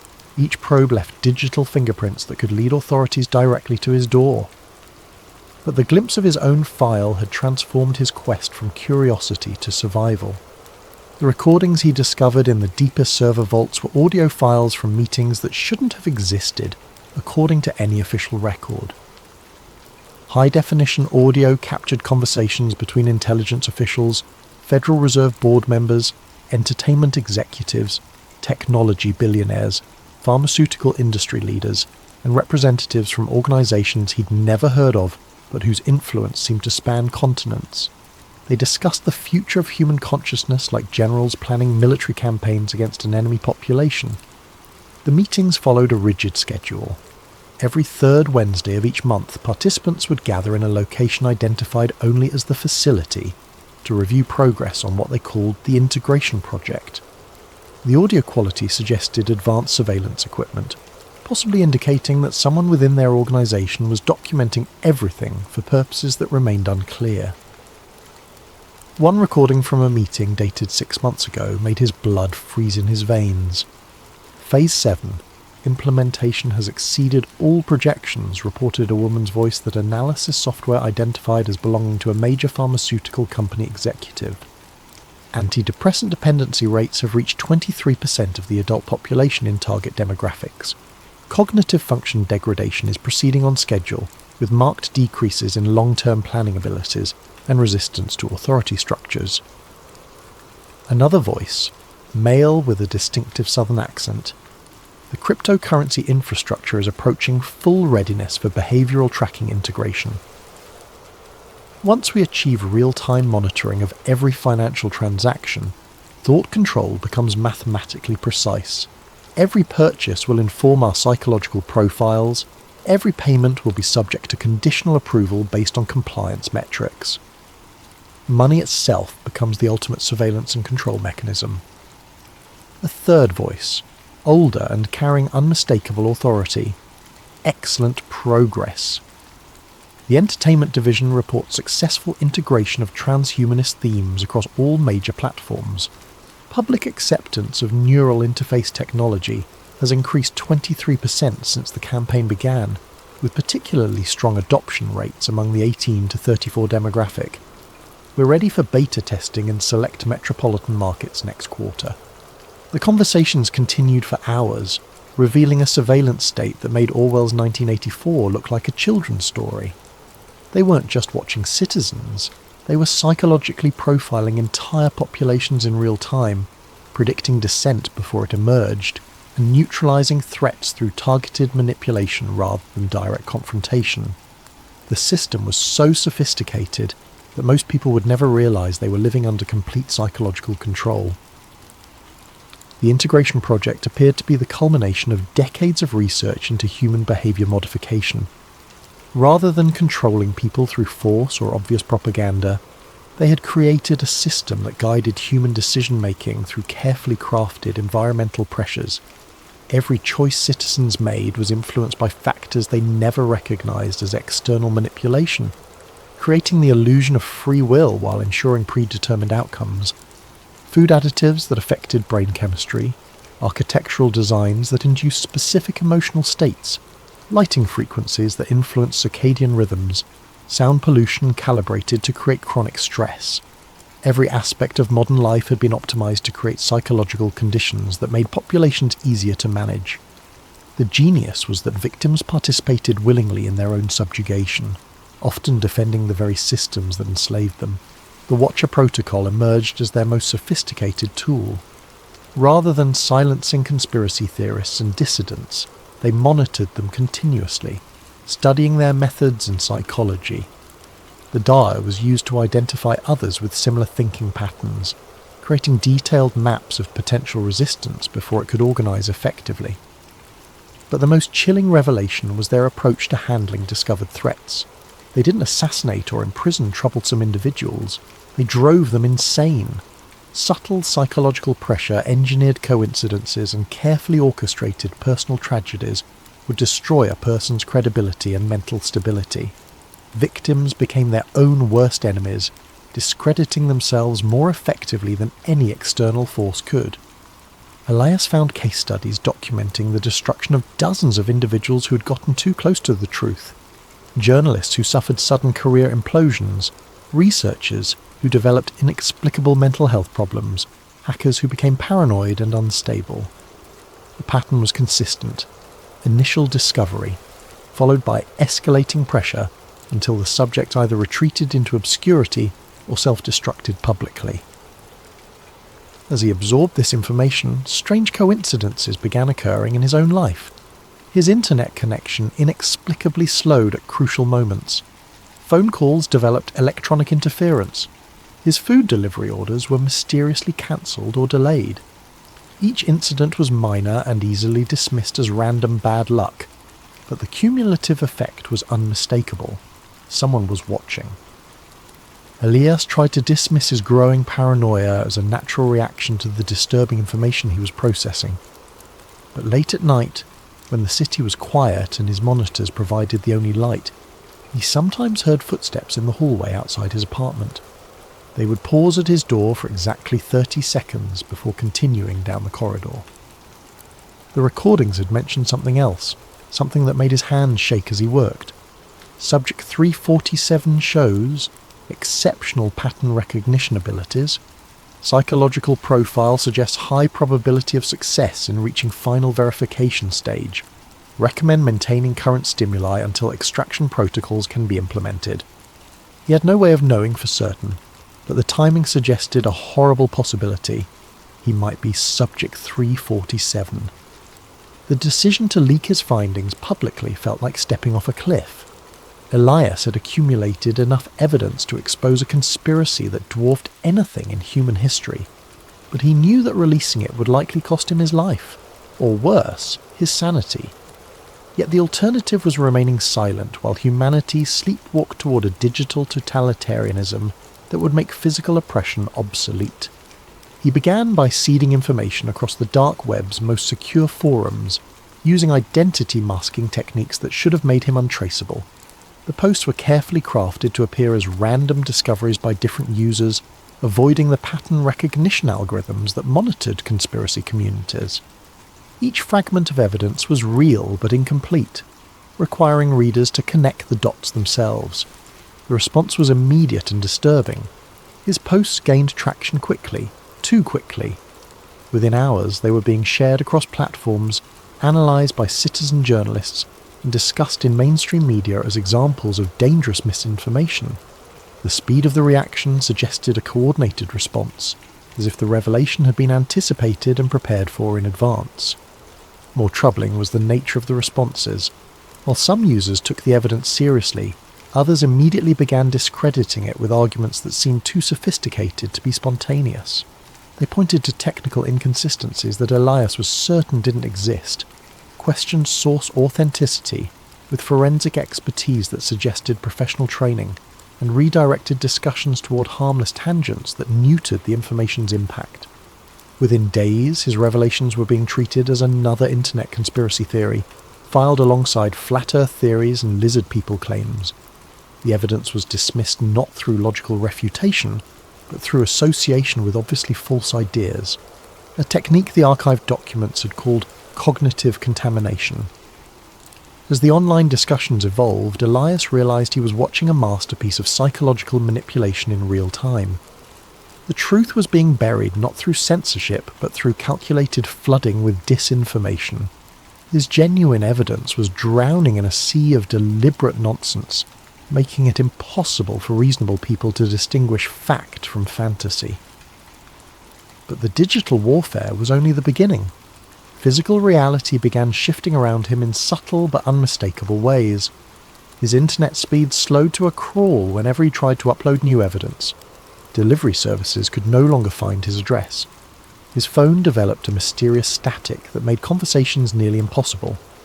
Even his electricity began fluctuating at random intervals, causing his equipment to crash at the most inconvenient moments. The psychological pressure was more sophisticated than anything he had imagined from the case studies. Rather than obvious intimidation, he faced a constant series of minor inconveniences and technical failures that could be dismissed as coincidence by anyone who wasn't experiencing them directly. The effect was maddening, literally. He began questioning his own perceptions, wondering if paranoia was making him see patterns that didn't exist. Sleep became elusive as his apartment filled with unexplained sounds. Electronics hummed at frequencies that seemed designed to prevent rest.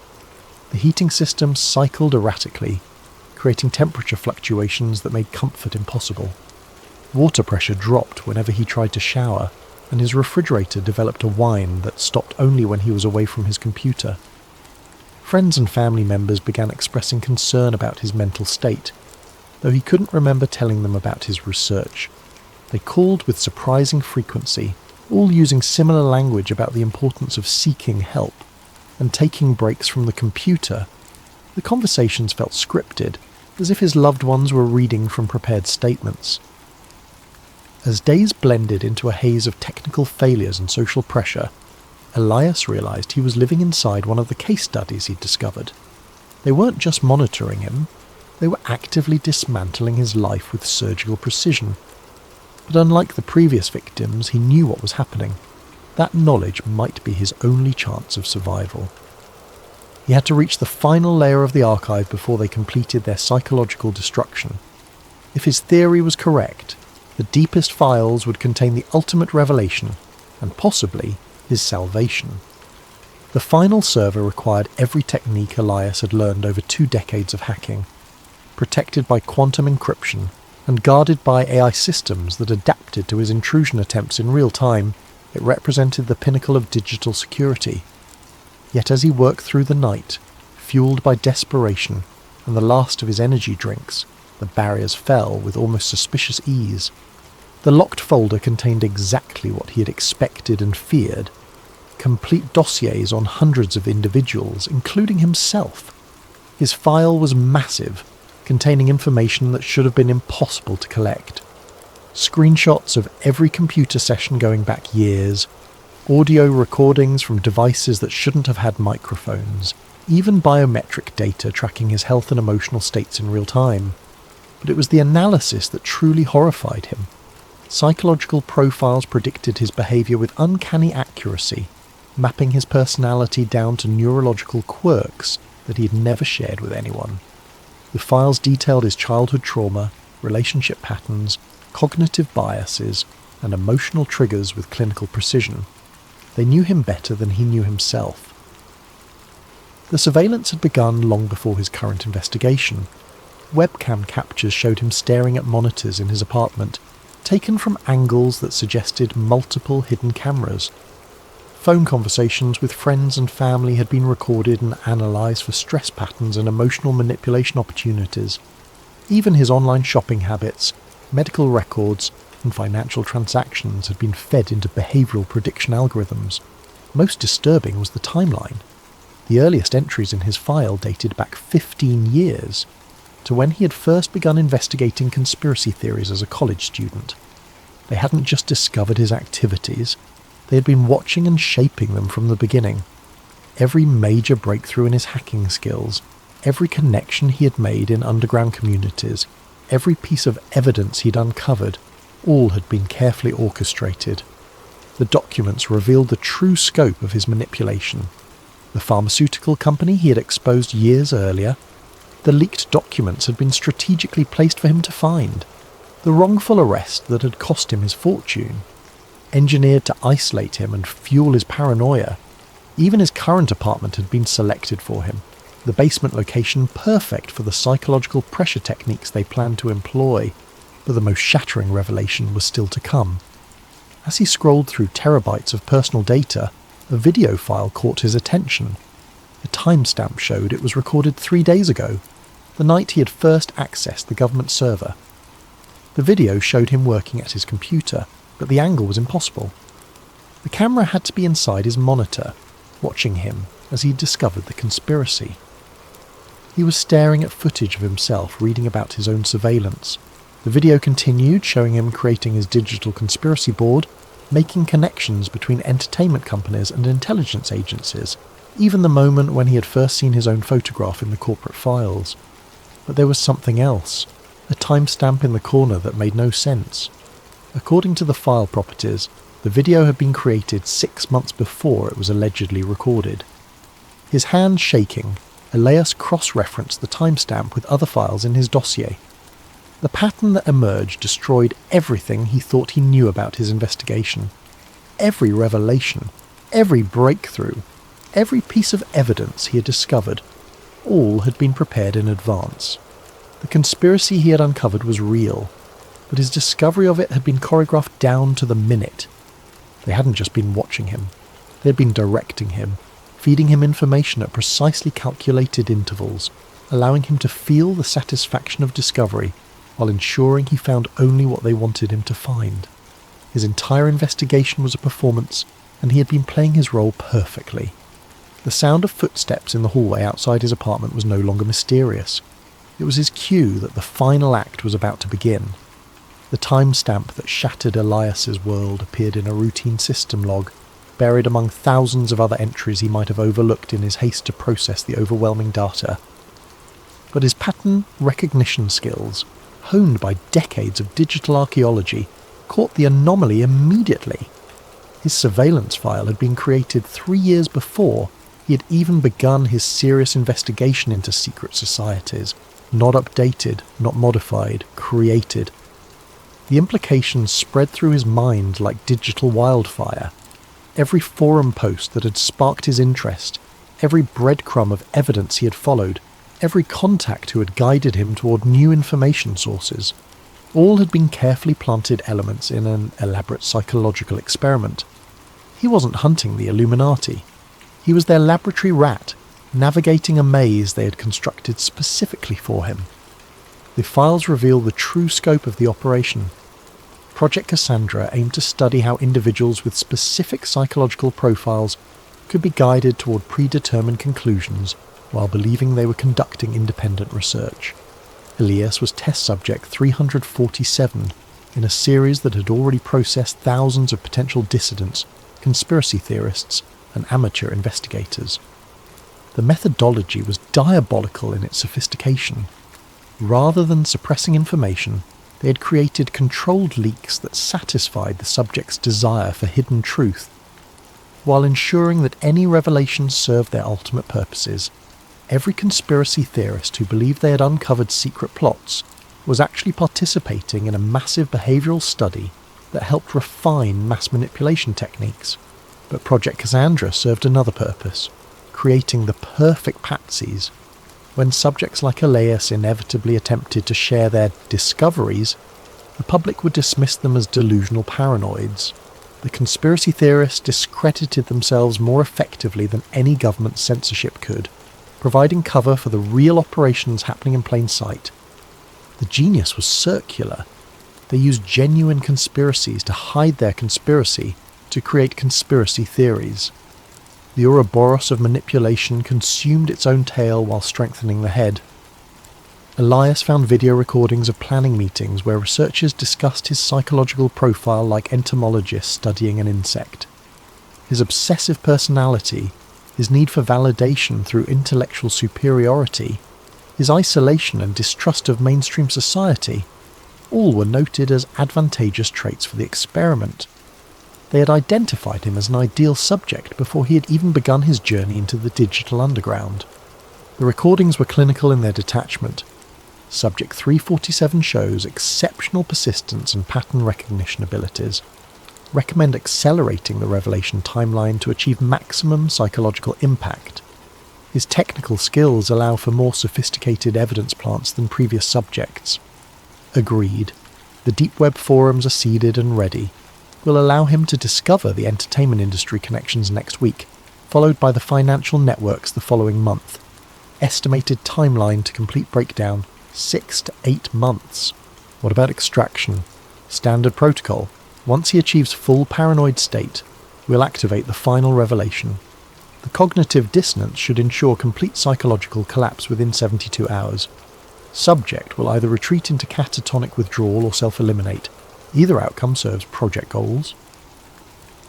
The footsteps outside his door had stopped. In the silence that followed, Elias could hear his own heartbeat thundering in his ears like a countdown timer.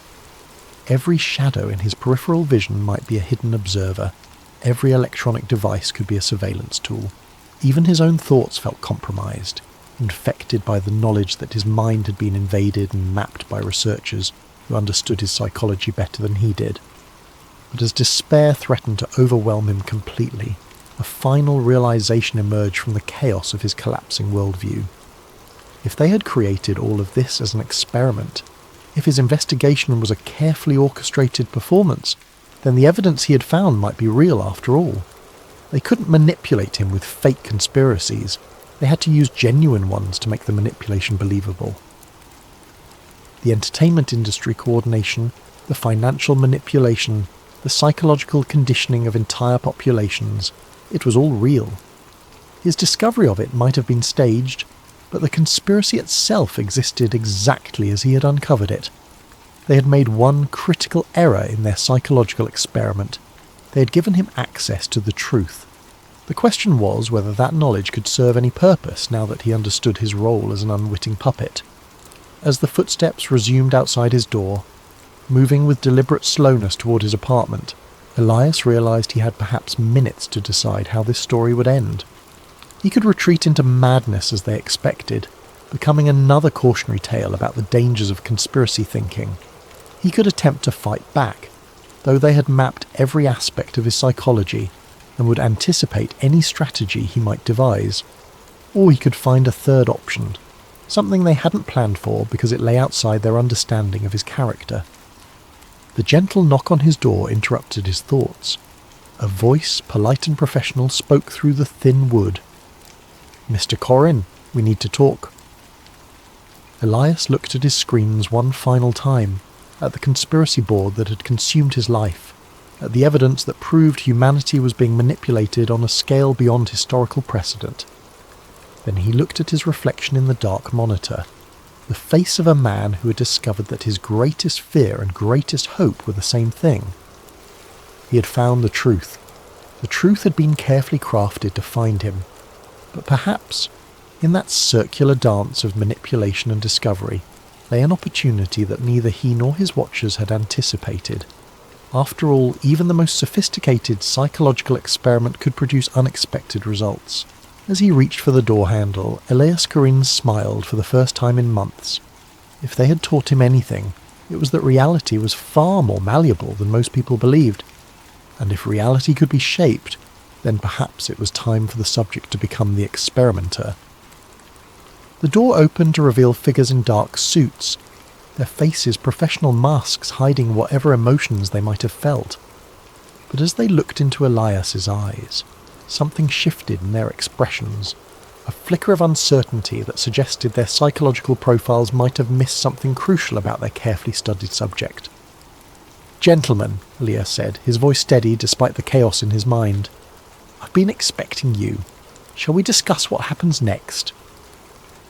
The game was far from over. In fact, it was just beginning.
The Machine Underground, CERN and the God Particle Conspiracy.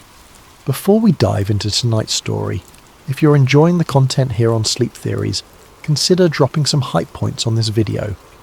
It really helps us keep bringing you these deep dives into the unknown, and if you feel like it, drop a comment telling us what time it is where you are and where in the world you're listening from.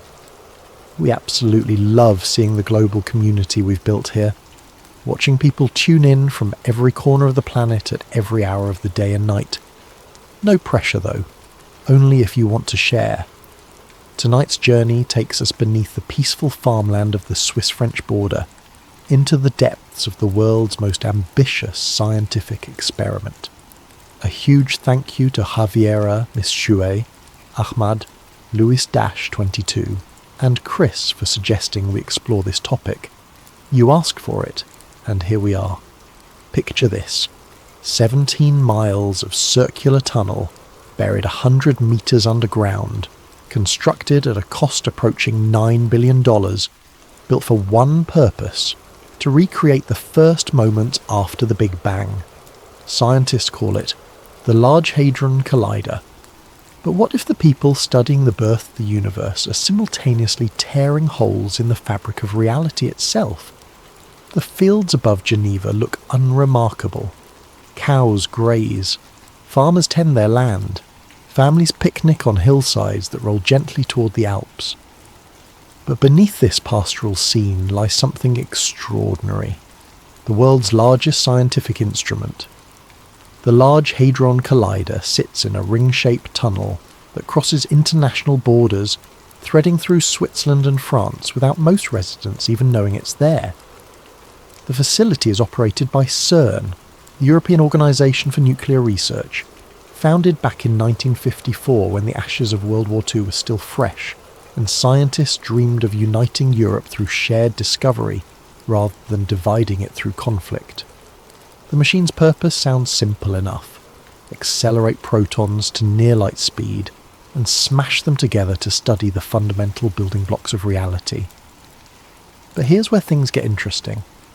Since the Collider's first full power run back in 2008, a strange pattern emerged: global glitches, unexplained phenomena in the sky.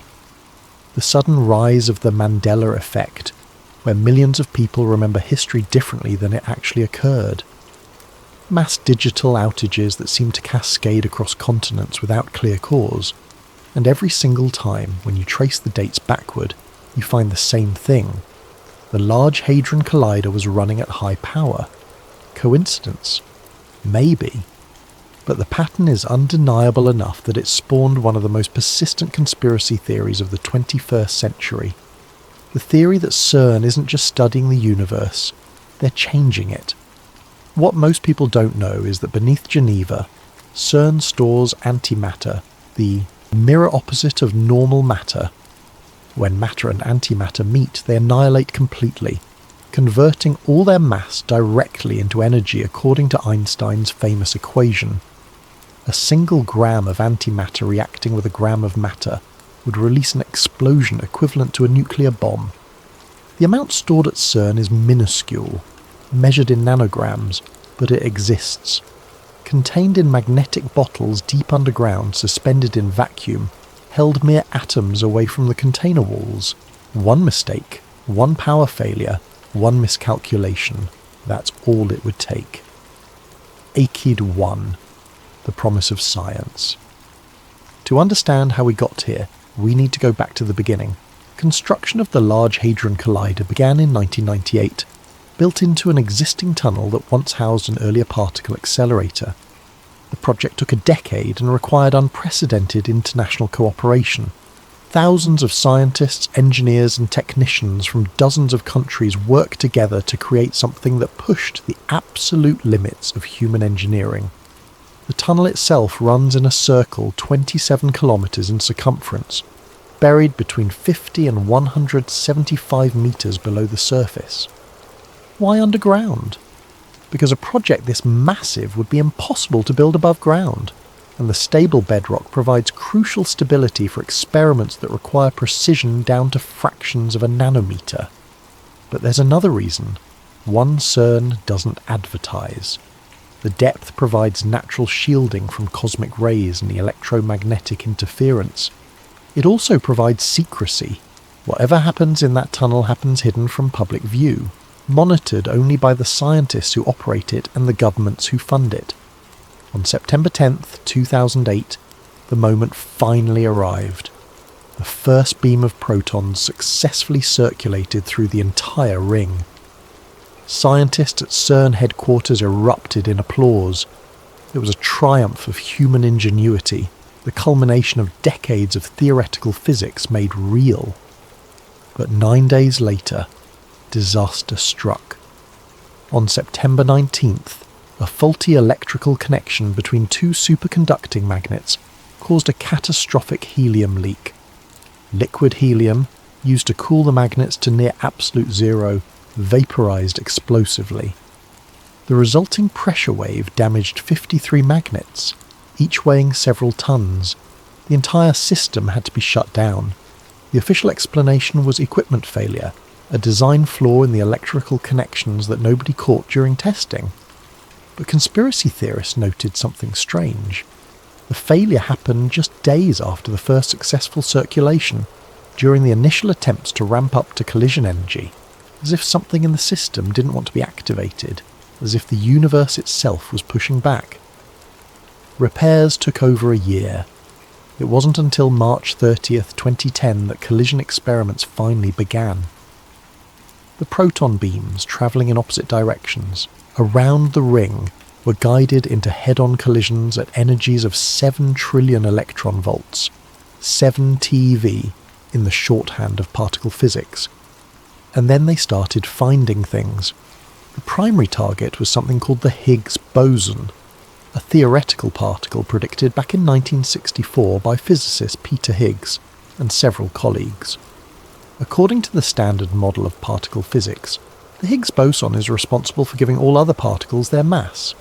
Without it, electrons, quarks, and every other fundamental particle would be massless, unable to form atoms, and the universe as we know it couldn't exist. It was nicknamed the God particle, a term physicists actually hate because it oversimplifies the science and sounds grandiose. But the name stuck in popular culture because it captured something essential. This was the particle that explained how creation itself works, the particle that holds reality together.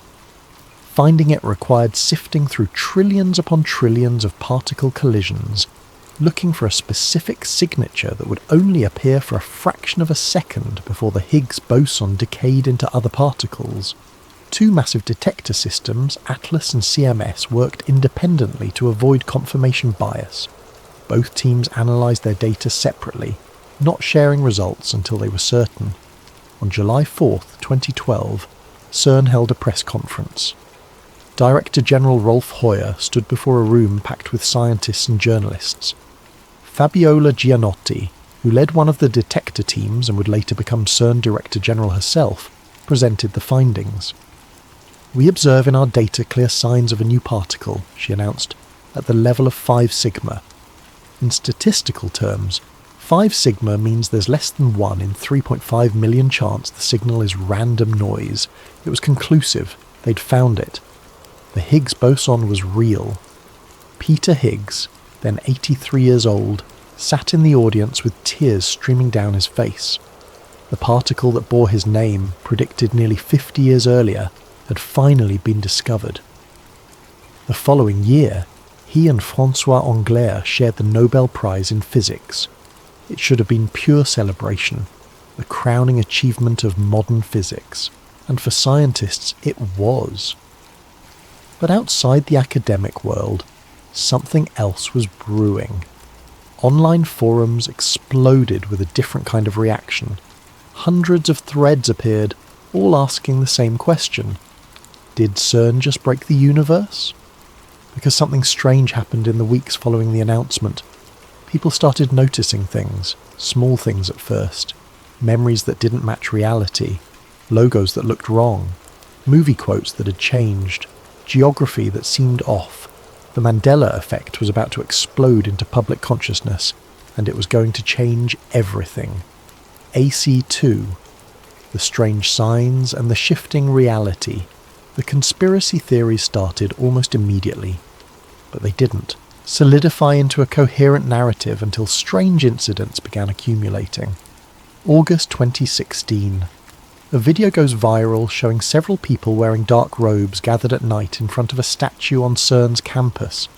The statue depicts Shiva Nataraja, the Hindu god of cosmic creation and destruction, a gift from the Indian government installed back in 2004. In the video, the robed figures seem to be conducting some kind of ritual. Then, in full view of the camera, one figure appears to stab another. The internet lost its mind. CERN responded quickly, confirming the video was real but dismissing it as a prank by visiting scientists meant to play into the conspiracy theories. They said they'd identified the people involved and handled it internally, but they refused to release any additional footage from their security cameras, citing privacy concerns. To conspiracists, this was confirmation. Why hide the full footage if it was just a harmless prank? What were they trying to conceal?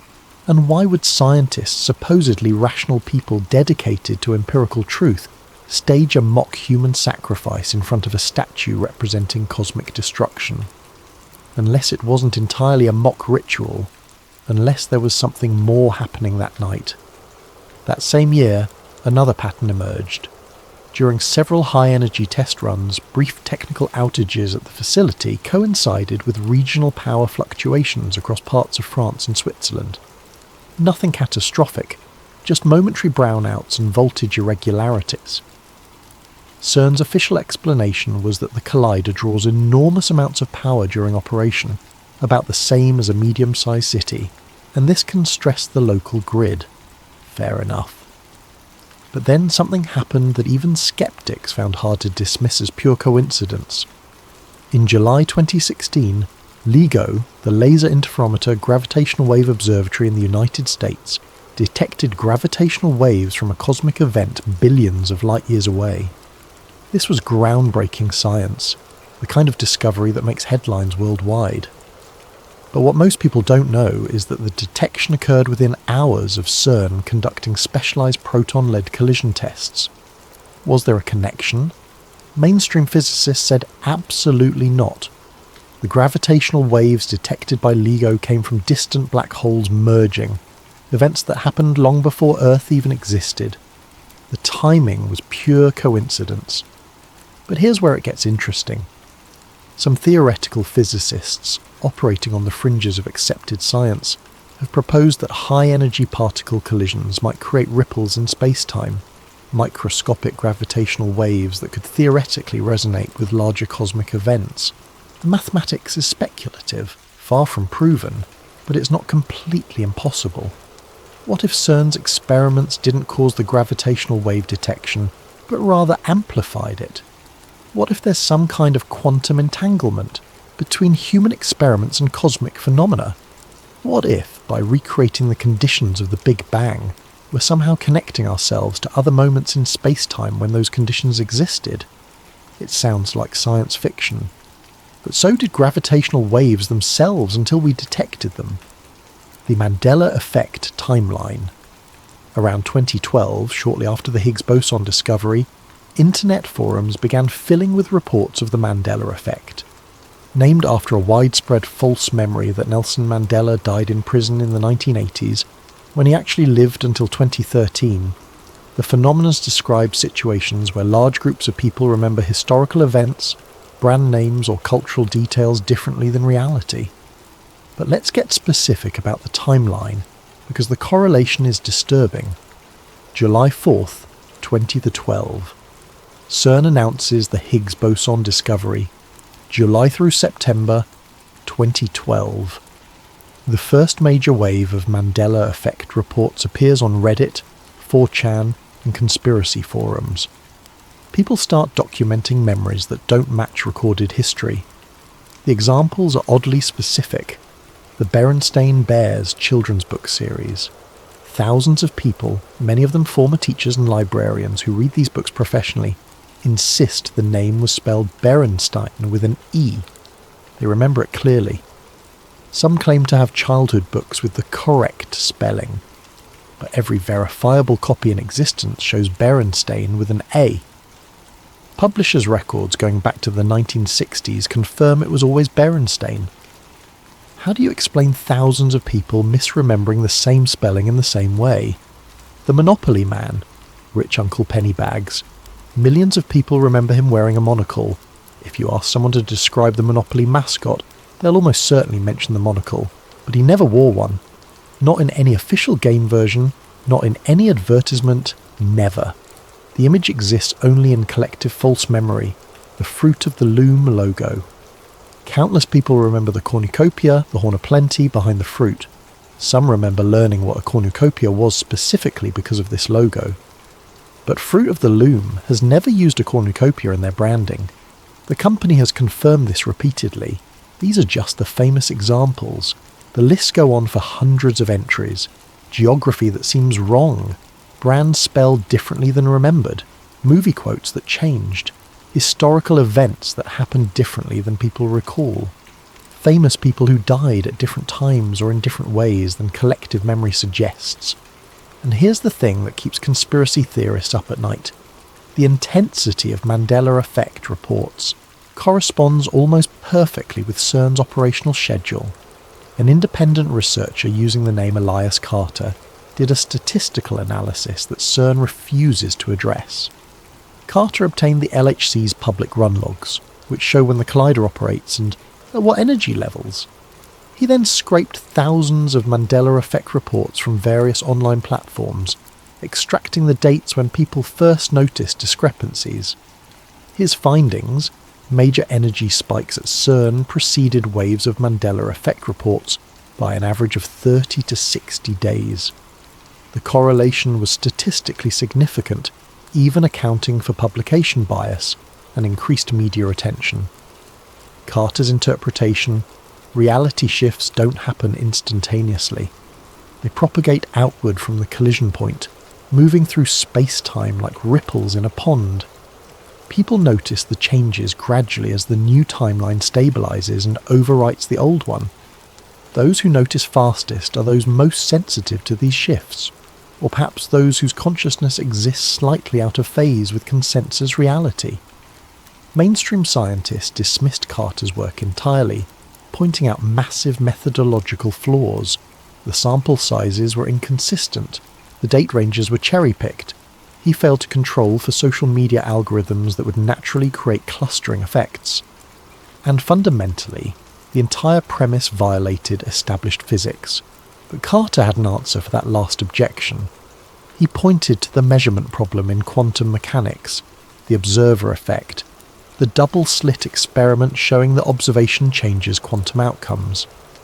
He argued that consciousness might play a role in collapsing quantum superpositions, and if CERN was creating conditions where multiple realities briefly overlapped, perhaps some observers retained memories from the superseded timeline.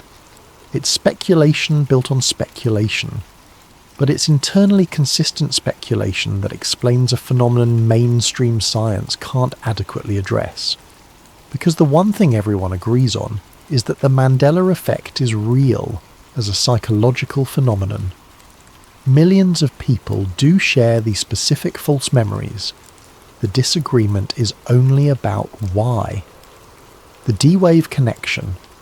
In 2013, the conspiracy took another turn when researchers discovered a possible connection to D-wave systems, a Canadian company building quantum computers. D-Wave's computers operate on completely different principles than classical computers. Instead of bits that are either 1 or 0, they use qubits that can exist in superposition, simultaneously representing both states until measured. The computers are kept at temperatures near absolute zero, colder than deep space, and use quantum annealing to solve optimization problems by exploring all possible solutions simultaneously across quantum states. In other words, D-Wave computers briefly create conditions where multiple computational realities exist at once. CERN announced in November 2013 that they'd be using D-Wave quantum computers to help analyse the massive data sets generated by the LHC. The partnership made sense scientifically. The amount of data produced by particle collisions is staggering, and quantum computers theoretically excel at pattern recognition and optimization tasks. But conspiracy researchers noticed something disturbing. The Mandela effect reports intensified after CERN began using quantum computing for data analysis, as if the act of quantum processing itself somehow amplified or stabilized the reality shifts created by the collisions. One theory goes like this: the LHC creates momentary conditions where multiple timelines branch from our own. The quantum computer, in analysing the data, becomes entangled with those alternate realities. Through some mechanism nobody understands, information from those other timelines leaks back into our reality, creating inconsistencies and false memories. It sounds absurd. Until you remember that quantum entanglement does allow instantaneous correlations between particles regardless of distance. Until you consider that the observer effect does show consciousness interacting with quantum systems. Until you look at the many worlds interpretation of quantum mechanics, which seriously proposes that every quantum measurement creates actual branching universes. If many worlds is true, CERN is creating new universes with every collision, trillions of them per second, and somewhere in that vast multi-dimensional structure, information might be leaking between branches, strange deaths, and disappearances, then there are the people who died or vanished. In January 2011, a senior particle physicist at CERN fell from the 7th floor of his apartment building in Geneva. The death was ruled a suicide. The man had recently expressed concerns in private emails about experimental safety, though CERN noted he'd also been dealing with depression. March 2015. Another CERN physicist died in a car accident under strange circumstances. His vehicle left the road on a clear day with no mechanical failure found. Toxicology was clean. He was an experienced driver familiar with the route. The accident report concluded he must have fallen asleep at the wheel, despite it being mid-morning after a full night's rest. November 2017. A CERN contractor specialising in superconducting magnets vanished while hiking in the Alps.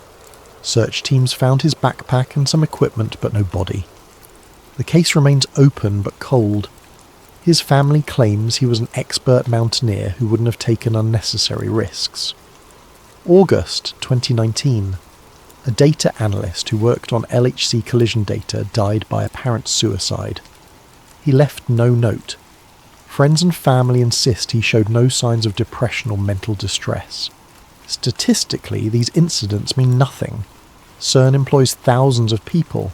Some will die by accident or suicide at rates consistent with the general population.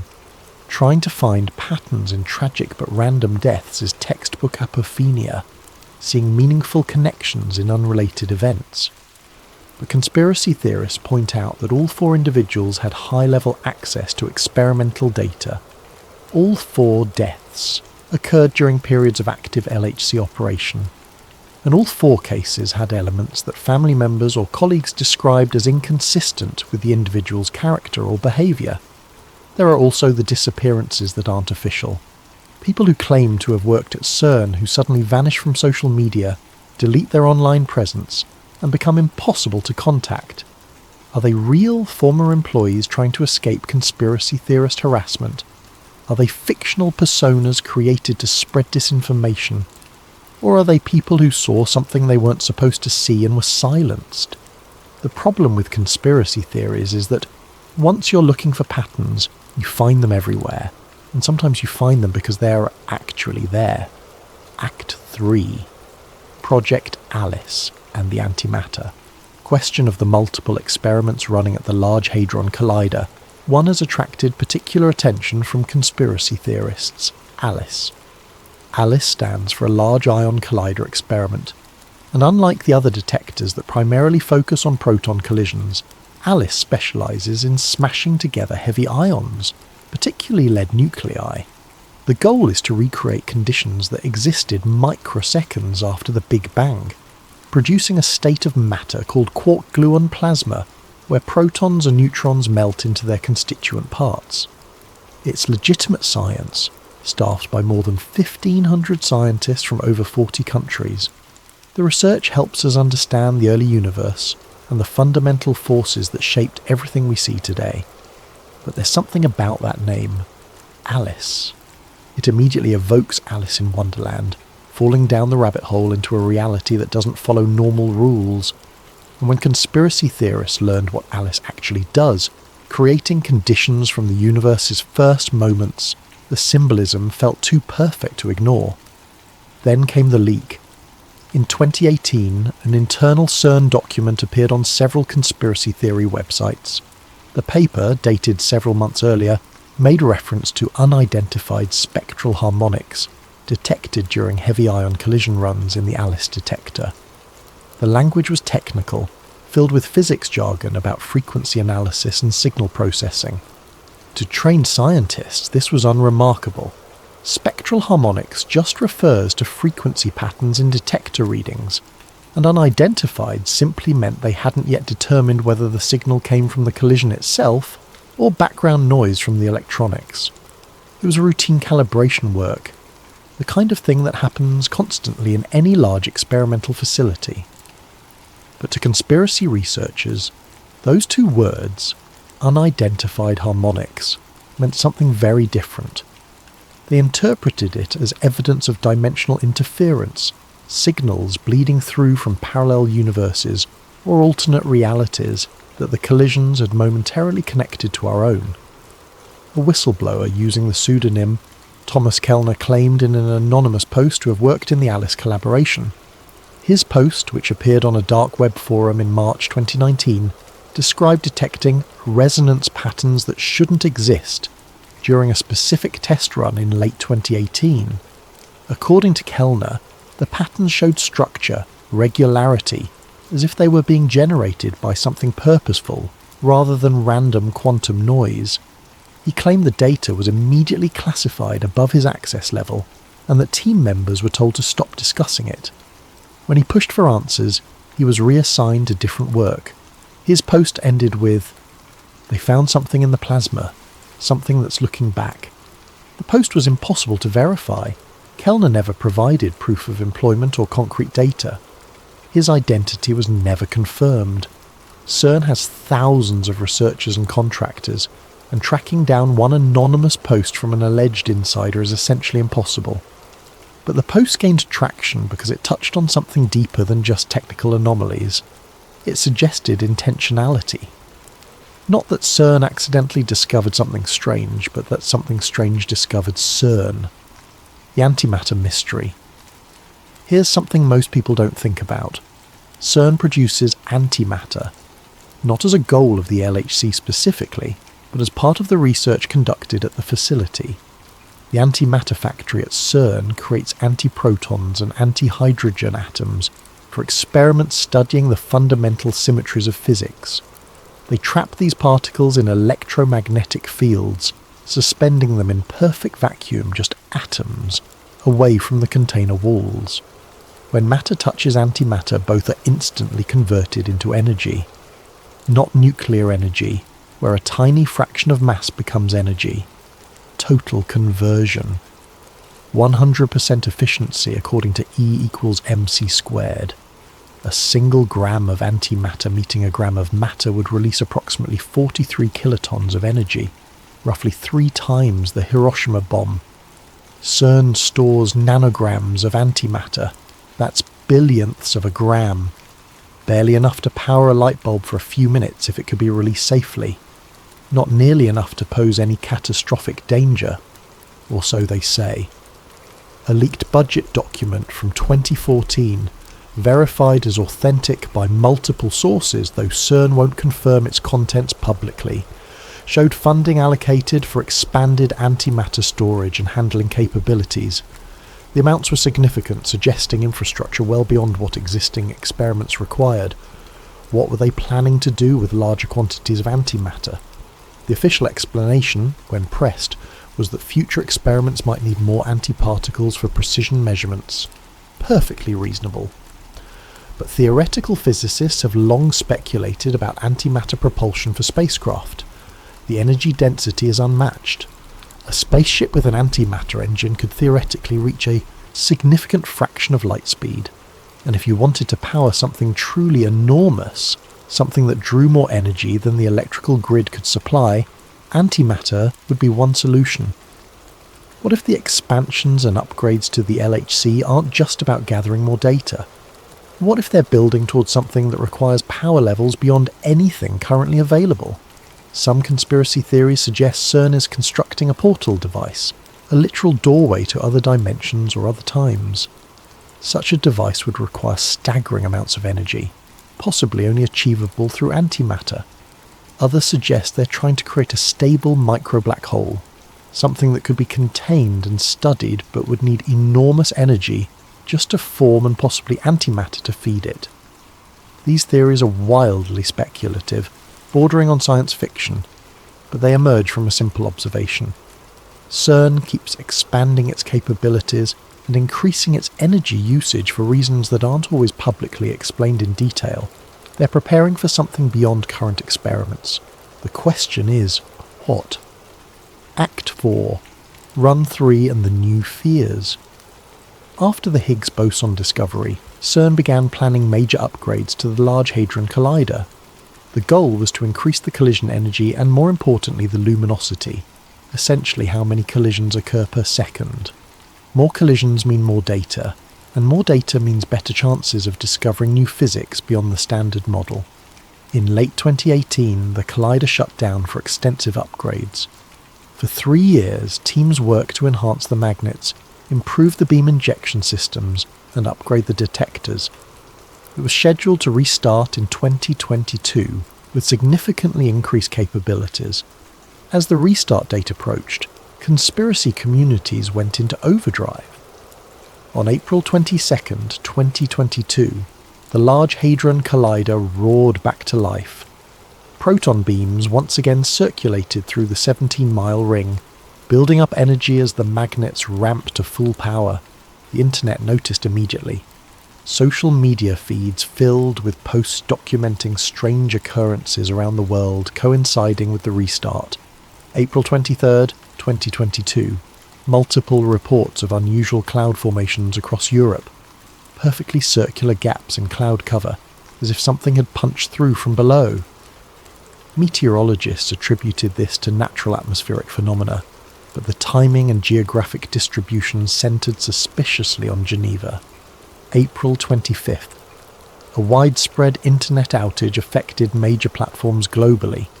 The cause was traced to a configuration error at a cloud services provider, nothing to do with CERN. But the timing was noted. April 27th. Amateur astronomers recorded unusual electromagnetic readings in the upper atmosphere above Switzerland. The signals were brief, lasting only seconds, but were strong enough to be picked up by equipment designed for studying aurora phenomena. Then, on July 5th, 2022, Run 3 officially began. The collision energy reached 13.6 TeV, the highest ever achieved. CERN celebrated this milestone, announcing it would lead to unprecedented sensitivity for detecting rare particle interactions. Social media exploded. Within hours of the announcement, Twitter, Reddit and TikTok filled with posts claiming CERN had opened the portal again. People compiled lists of strange occurrences that happened around the same time. Unusual cloud formations, unexplained booms heard across different continents, reports of electronic devices malfunctioning, even claims that the texture of reality felt different somehow. A hashtag trended. CERN again. But it wasn't just online hysteria. Credible, documented incidents occurred that skeptics found harder to dismiss. July 6, 2022. The European Mediterranean Seismological Centre recorded unusual seismic activity in the Geneva region. Not earthquakes, but rhythmic vibrations at regular intervals. The pattern matched the collision schedule at CERN.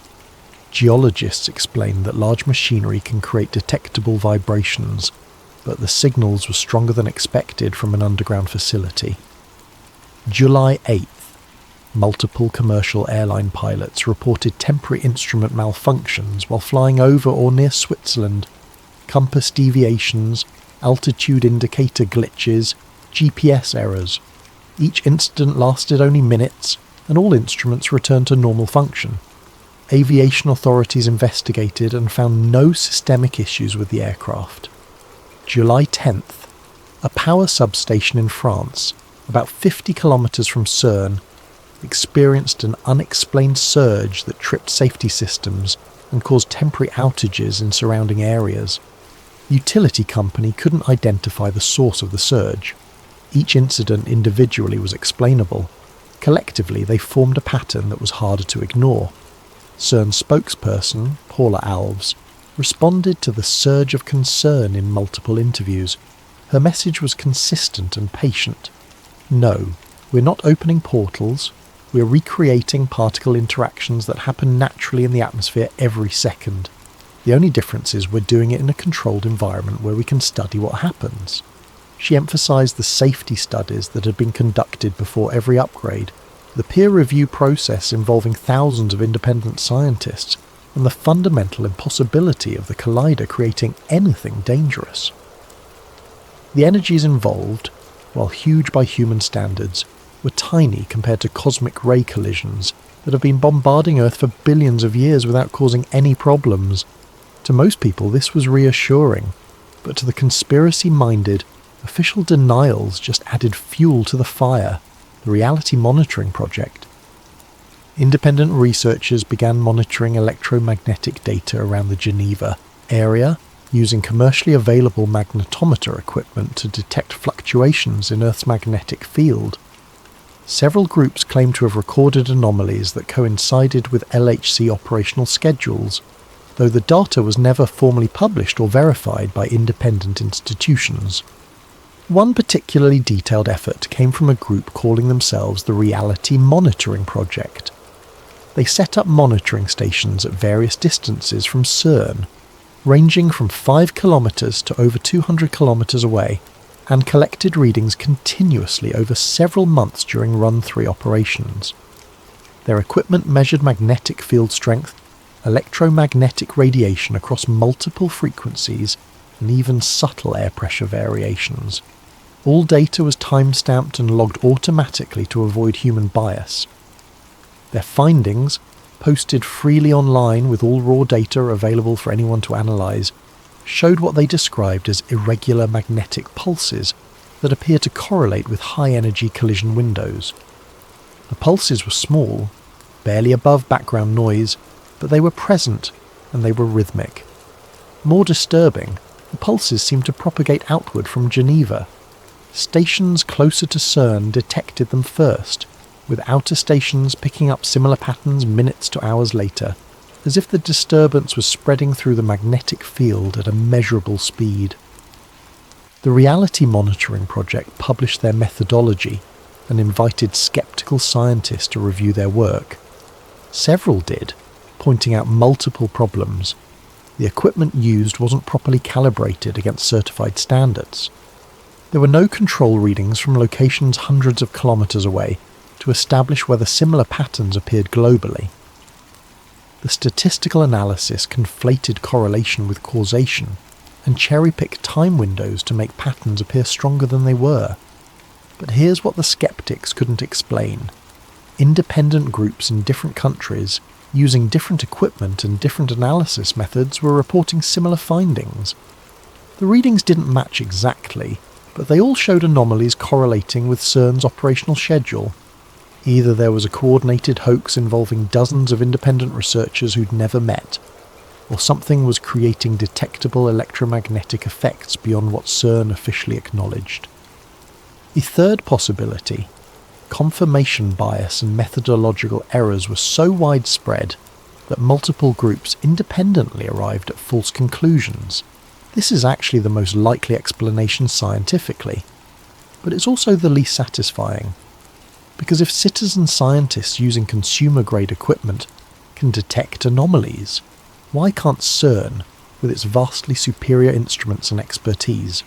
Either the anomalies are real, and CERN knows about them but isn't disclosing the information, or the anomalies are artifacts of poor methodology, and CERN is simply ignoring noise. Neither answer is comforting. Aceat 5. The symbolism, the rituals, and the silence. If you visit CERN's main campus in Geneva, one of the first things you'll notice is the statue of Shiva.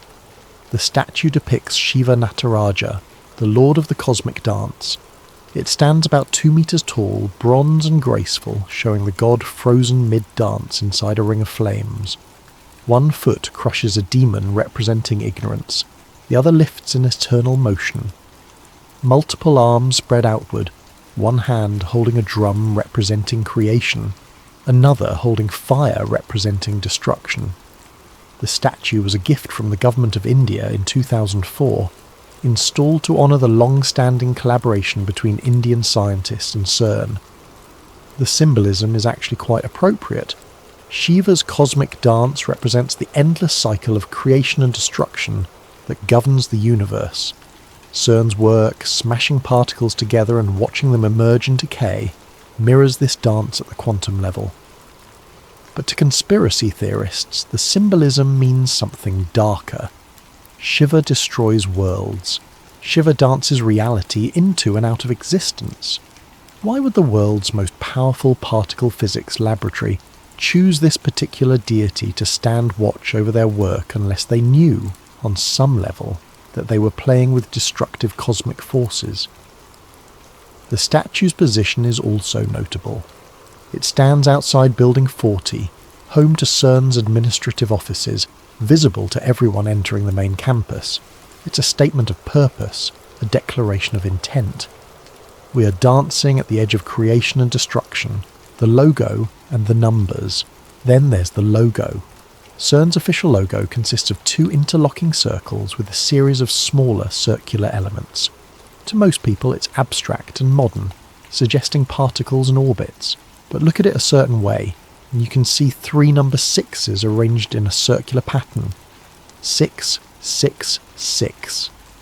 The number of the beast from the Book of Revelation. Is it intentional? CERN says no, pointing out that the design was created to represent particle accelerators and nothing more. The 6s are just an artifact of the overlapping circles, a coincidence of geometry. But graphic designers note that logos go through extensive review and iteration. Someone at some point must have noticed the 6s, someone must have pointed it out, and yet the design remained unchanged. For conspiracy theorists with religious inclinations, this is proof of intentional satanic symbolism. They point to other numbers associated with CERN as well. The collider itself is 17 miles in circumference. In some numerological systems, 17 reduces to 8, which itself represents infinity and eternal cycles. The tunnel sits between 50 and 175 metres below ground. That's an average depth of 112.5 metres. Add those digits. 1 plus 1 plus 2 plus 5 equals 9. Multiply by the number of 6s in the logo. 3 times 9 equals 27, the exact number of kilometres in the tunnel. This is numerology, not mathematics. You can make any set of numbers mean anything if you manipulate them enough. But the patterns keep appearing, and to believers, that means something. The opening ceremony. In June 2016, the Gotthard Base Tunnel opened in Switzerland, the world's longest and deepest traffic tunnel, running parallel to and even deeper than the LHC in some sections. The opening ceremony was one of the strangest public events in recent memory. The ceremony featured bizarre theatrical performances, people in white bodysuits writhing on the ground, a baby-faced sun with an enormous tongue, workers bowing down to a goat-headed figure, dancers simulating sexual acts, imagery of death and resurrection. It was surreal, disturbing, and broadcast live to millions of viewers. CERN scientists were invited guests of honour, prominently featured in attendance. The official explanation was that the ceremony represented Swiss folklore and the hard work of tunnel construction through allegory and artistic expression. The goat-headed figure was a reference to local legends, not Baphomet. The strange imagery was simply European performance art, but to conspiracy theorists, it looked like an occult ritual performed in plain sight. The symbolism echoed mystery school traditions, Masonic imagery, and satanic aesthetics. And CERN's presence connected the event to the larger narrative of scientific research as modern dark magic. A month later, the mock sacrifice video was filmed at CERN, the one supposedly explained away as a prank. The timing felt less like coincidence and more like continuation of something begun at the tunnel opening. Public relations or mocking. CERN's public outreach doesn't help quiet these concerns, at least not in the way they intend. In an effort to make their work accessible and exciting, they've produced videos and installations that play with concepts from science fiction and quantum theory. Their visitor centre features artistic representations of parallel universes, wormholes and higher dimensions. In one promotional video from several years ago, CERN scientists talk about opening doorways to new dimensions and exploring realms beyond our everyday experience. They're speaking metaphorically, using vivid language to describe abstract mathematics. But taken literally, those phrases sound exactly like what conspiracy theorists have been warning about. Another video featured a rap performance by CERN scientists, with lyrics about reaching beyond the veil and breaking through to other sides. It was meant to be fun and approachable. But the language, whether intentional or not, echoes occult terminology about piercing the veil between worlds and accessing forbidden knowledge? Are they mocking the conspiracy theories, embracing them ironically? Or do these linguistic choices reveal something about how CERN scientists actually think about their work, even if only subconsciously? When you spend your career trying to shatter the fundamental structure of matter, when you deliberately create conditions that haven't existed since the first moments after creation, maybe your language naturally drifts toward the apocalyptic and the mystical. Because that's genuinely what you're doing, even if the reality is prosaic particles in a tunnel rather than dramatic portals to other dimensions, the rumours and the silences. There are also the rumours, the whispered stories that circulate online, impossible to verify but too specific to feel completely fabricated. In 2015, an anonymous email supposedly leaked from someone claiming to work in CERN's data analysis division. The email described the detection of an unusual particle signature at an energy level of 750 GeV during test collisions. The particle appeared and vanished in a pattern that didn't match any known physics. The email claimed that upper management ordered the data suppressed, and the detection never officially reported. Months later, CERN did announce they'd observed an interesting signal around 750 GeV. But after collecting more data, they determined it was a statistical fluctuation, not a real particle.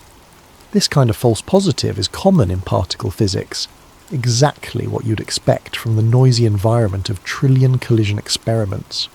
To conspiracists, though, the sequence looks suspicious. Anonymous leak mentions 750. CERN later acknowledges 750. Then they walk it back, saying it was nothing. Pattern of discover, suppress, deny. Another rumour surfaced in 2019 about a major data centre blackout that allegedly occurred during Run 3 preparation tests. According to the story, a power surge fried multiple server racks, destroying months of experimental results. CERN supposedly implemented information lockdown, requiring staff to sign additional non-disclosure agreements and restricting access to the affected systems. No evidence for this has ever emerged. No news reports, no insider confirmations, nothing. It might be completely invented, but it fits the pattern conspiracy theories thrive on. Data appears, something goes wrong, explanations arrive late or not at all, and the official story feels incomplete. The frustrating thing, from CERN's perspective, is that they are remarkably transparent. They publish thousands of scientific papers every year. Their data is available to researchers worldwide. Their safety reports are public. They give tours to school children and host public lectures. But transparency doesn't eliminate suspicion when people have already decided the official story can't be trusted. Every explanation becomes a cover story. Every denial confirms guilt. Every delay or complication becomes evidence of conspiracy. It's a psychological trap with no easy escape. And meanwhile, deep underground, the machine keeps running. The collisions continue. The data accumulates. Whatever is really happening beneath those Swiss fields, it's happening whether we trust CERN or not. AC6, the science, the speculation, and the unanswered questions. Let's take a step back and look at what scientists actually say about the concerns raised by conspiracy theories. Fabiola Gianotti, CERN's Director General, has addressed these fears multiple times in interviews and public appearances. Her message is always calm, clear, and grounded in observable evidence. She emphasises that the physics governing the LHC's operations is well understood, and that the collider operates safely within known boundaries. We study the fundamental laws of nature, she explains in one interview. These are the same laws that have governed the universe for billions of years. We're not changing them or breaking them. We're simply observing them in controlled conditions. Brian Cox, the physicist and science communicator, has been even more direct in dismissing portal theories. If the LHC could destroy the world, he said repeatedly, cosmic rays would have done it long ago. Every second, particles far more energetic than anything we can produce hit our atmosphere. If that was dangerous, we wouldn't be here to worry about it. It's a solid logical argument based on what's called the cosmic ray argument for safety. The universe is constantly running experiments more extreme than anything humans can create. Earth has been bombarded by high-energy particles for over 4 billion years. If such collisions could create dangerous black holes, destroy matter in catastrophic ways, or tear holes in space-time, it would have happened naturally countless times already. The fact that we exist proves it's safe, but not everyone accepts this reasoning completely. The edge cases. Some independent theoretical physicists, while not endorsing the conspiracy theories, have raised questions about edge cases and unknowns. They point out that cosmic ray collisions, while more energetic, happen differently than collider experiments. In cosmic ray impacts, one particle moving at near light speed hits a stationary target. In the LHC, two particles moving at near light speed hit each other head-on. Does this difference matter? Probably not. The centre of mass energy is what counts, and cosmic rays still win that comparison.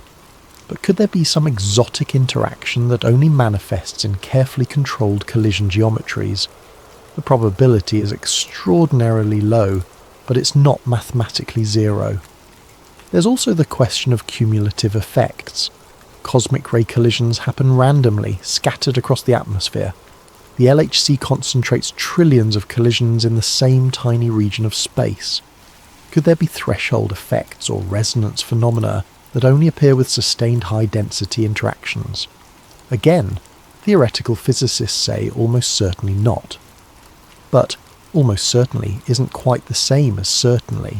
Quantum consciousness. Then there's the question of quantum consciousness, a controversial idea even among physicists who take quantum mechanics seriously.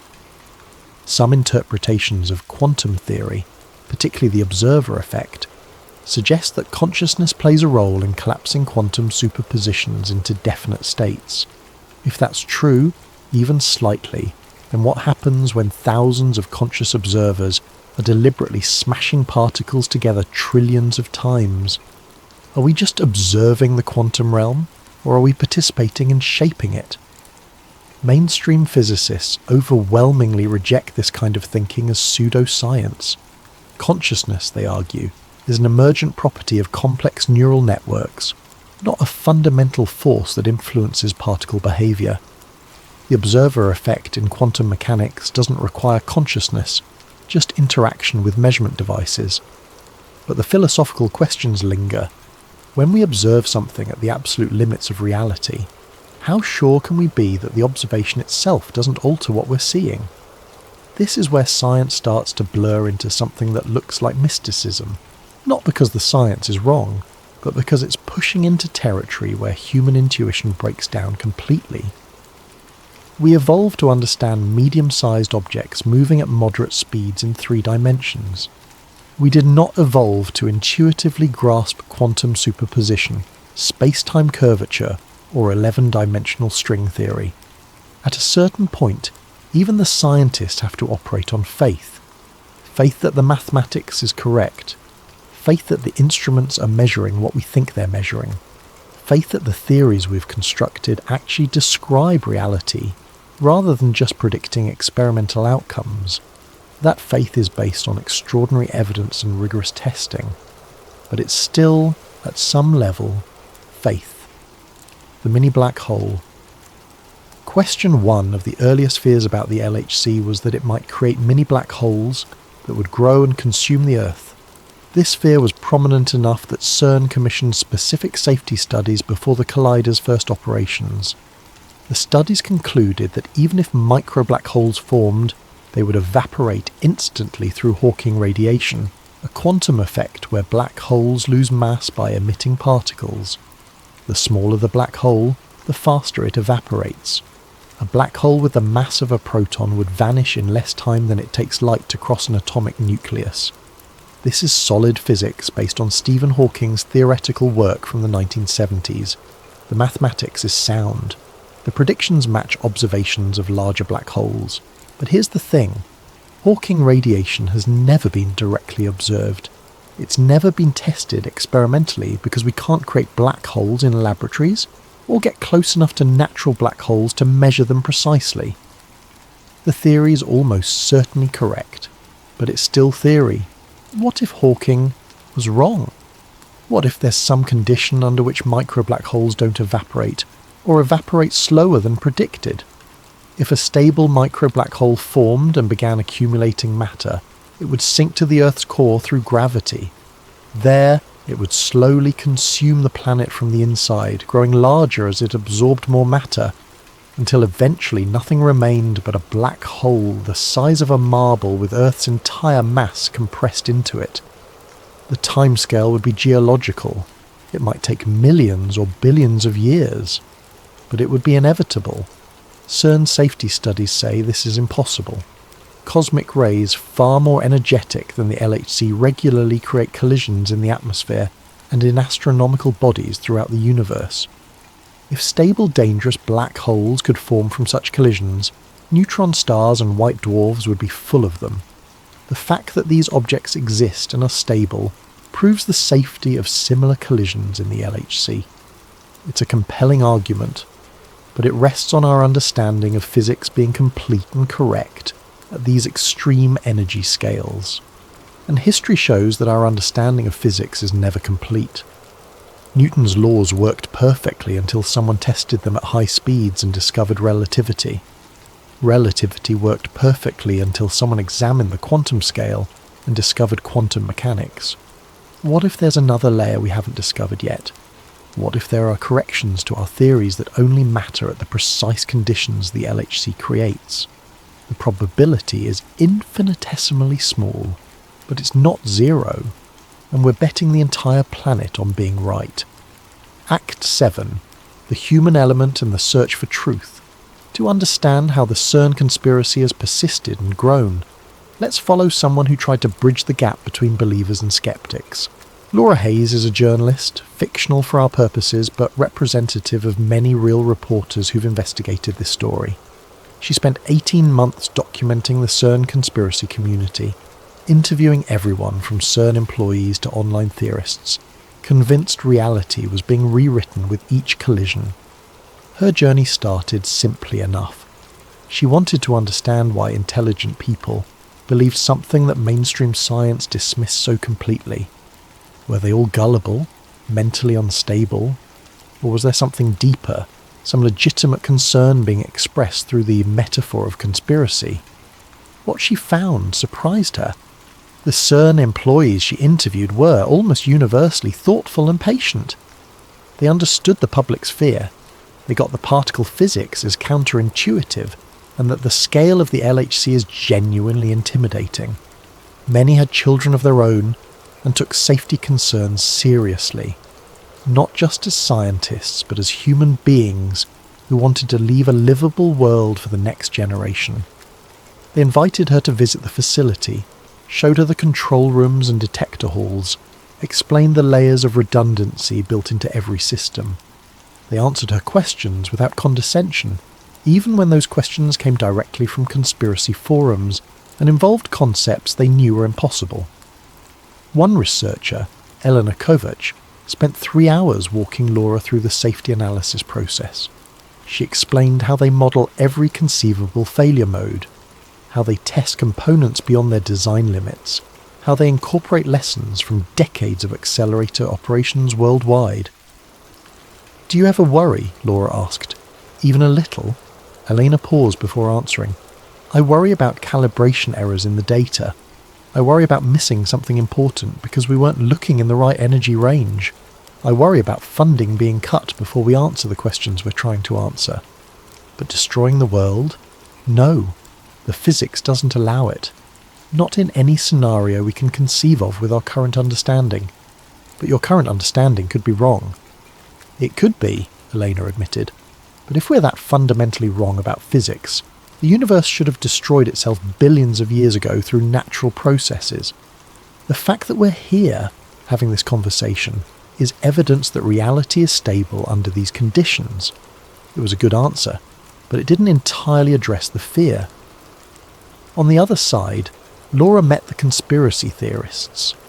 They weren't the stereotypes she expected. Many were educated, articulate, and genuinely curious about science. They'd done their research, read CERN's papers, understood the basic physics. But they'd also seen patterns mainstream scientists dismissed.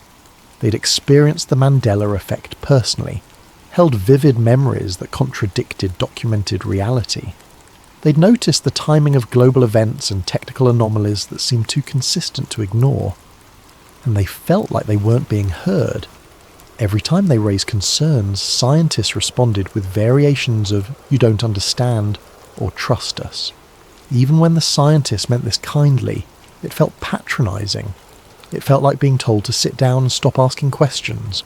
Michael Torres, a former software engineer who'd become deeply involved in conspiracy research, explained his journey to Laura over coffee in Geneva, within sight of CERN's campus. "I used to think conspiracy theorists were idiots," he said. "Then I experienced a Mandela effect that I couldn't explain away. The Fruit of the Loom logo. I learned what a cornucopia was specifically from that logo when I was 6 years old. My mother had to explain what the horn thing behind the fruit was. That's a formative memory, clear as day. But the logo never had a cornucopia. I know, I've checked every version. It's not there. It never was there. But I remember it. And not vaguely. Crystal clear, specific memory tied to a learning moment with my mother." "So you think CERN changed reality?" "I think something changed. Maybe it's CERN, maybe it's something else. But when thousands of people share the exact same false memory, that's not random. That's a pattern that needs explanation," Laura pushed back. "Psychologists explain it through confabulation, suggestion, and the unreliability of human memory." "Sure, that explains some of it. But all of it? With that level of specificity? With perfect consistency across thousands of independent accounts?" Michael shook his head. "I spent 20 years writing code, debugging systems, looking for patterns in data. This isn't noise. This is signal. The visit Laura's final trip to CERN happened during a scheduled test run. She stood in the visitor centre with a small group of tourists and journalists watching displays that showed the proton beams ramping up to full energy deep underground. The screens displayed real-time data, beam intensity, collision rate, detector readings. Numbers climbed. Graphs spiked. Somewhere below their feet, particles were being accelerated to 99.99999%, the speed of light, circling the ring 11,000 times per second before smashing together in bursts of pure energy. The guide explained what they were watching. Each collision releases about the energy of a mosquito flying, but concentrated in a space trillions of times smaller than the mosquito. That concentration is what lets us probe the fundamental structure of matter. And then something happened. Nothing dramatic, just a brief flicker. The lights dimmed for a fraction of a second. A faint vibration rippled through the floor, barely perceptible unless you were paying attention. The CERN guide explained immediately. That's the main magnets coming online to full power. They draw tremendous current. You'll notice the lights sometimes fluctuate during high-energy operations. Everyone nodded. Perfectly normal. Exactly what you'd expect. But Laura felt something she couldn't quite name. Standing there, knowing that beneath her feet reality was being torn apart and reconstructed trillions of times per second, she understood both sides completely. The science said it was safe. The science was almost certainly right, but almost isn't quite the same as absolutely. In her notes later, she wrote, "Maybe it's just physics, or maybe every time they press that button, the universe has to choose which version of itself keeps going, and maybe we're all sitting here trusting that it keeps choosing us." She never published her investigation, not because she found evidence of conspiracy, but because she realised the truth was more nuanced than either side wanted to admit. CERN wasn't hiding dark secrets or opening portals, but they were pushing the boundaries of known physics into realms where certainty becomes impossible. They were operating in the space between what we know and what we can never fully know. trusting that our mathematical models correctly describe reality at scales we can't directly perceive, that trust is probably justified, but it's still trust. And for people who've experienced phenomena like the Mandela effect, who felt reality shift in ways they can't explain, trust in establishment science isn't enough. They need answers that science can't provide yet, maybe won't ever provide. Ending. Fact versus faith, truth versus mystery. The story of CERN and the Large Hadron Collider doesn't have a tidy ending because the story is still being written. As of right now, CERN is preparing for its next major phase, the High Luminosity Large Hadron Collider, scheduled to begin operations around 2030.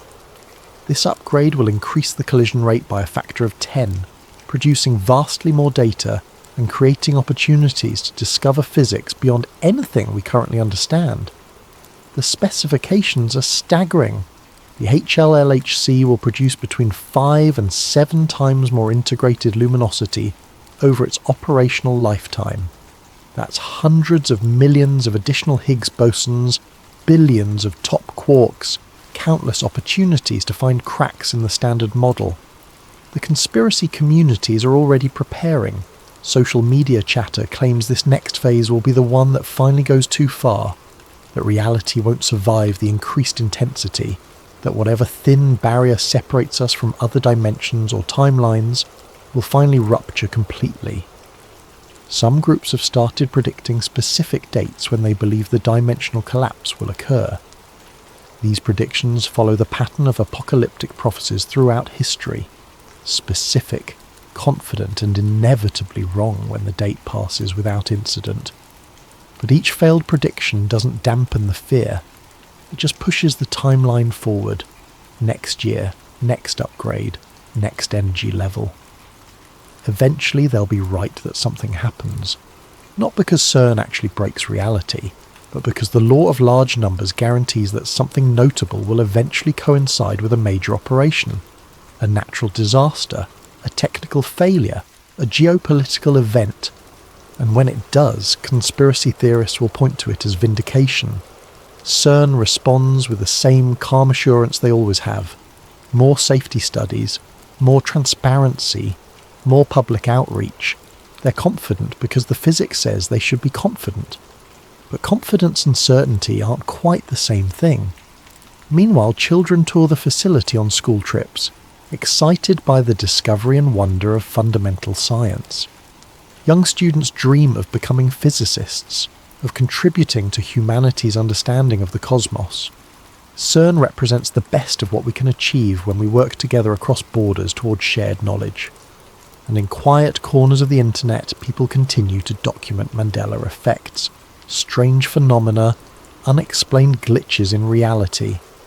They compare notes, look for patterns, and watch CERN's operational calendar with suspicion and fear. Both groups, in their own way, are asking the same question.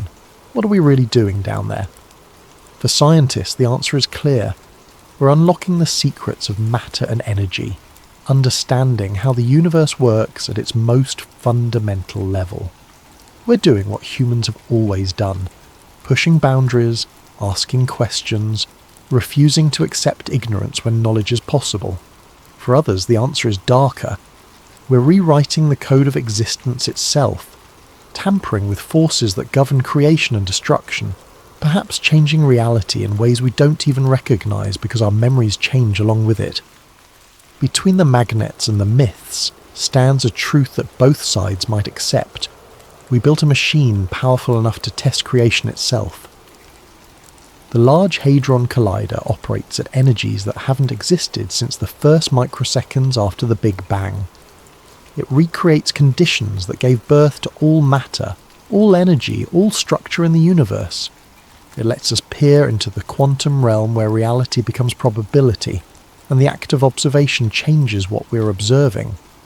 Whether we fully understand what it's showing us remains an open question. The data doesn't lie, but it doesn't tell the whole truth. Either the data is real, the discoveries are real, the Higgs boson exists, the mathematics works, The predictions prove accurate time and again, but the universe is vast and strange and doesn't care about human understanding. We've explored only a tiny fraction of possible physics. We don't know what dark matter is, the substance that makes up 85% of all matter in the universe. We don't know what dark energy is, the force accelerating the universe's expansion. We don't know why the universe exists at all rather than nothing. We don't know if parallel universes are real, or if consciousness plays any role in quantum mechanics, or what happens to information that falls into a black hole. Every answer raises new questions. Every discovery reveals new mysteries. CERN operates in that space between knowledge and ignorance, pushing the boundary forward one collision at a time. And maybe that's okay. Maybe that's what we're supposed to do as a species, explore and question, and risk being wrong in pursuit of being less wrong tomorrow. Or maybe, just maybe, there are boundaries we shouldn't cross, forces we shouldn't touch, doors we shouldn't open even if we can. Standing on the surface above those 17 miles of circular tunnel, watching cows graze and families picnic, it's easy to forget what's happening below, the hum of the universe being taken apart and put back together again, over and over, trillions of times per second. Most days, it's just science. Remarkable, profound, world-changing science. But some days, late at night when the collider runs at full power and strange reports filter through social media, and you remember that we built a statue to a god of cosmic destruction at the entrance to a machine that recreates creation itself, you might find yourself wondering, are we discovering the universe, or are we changing it? The scientists say we're only discovering.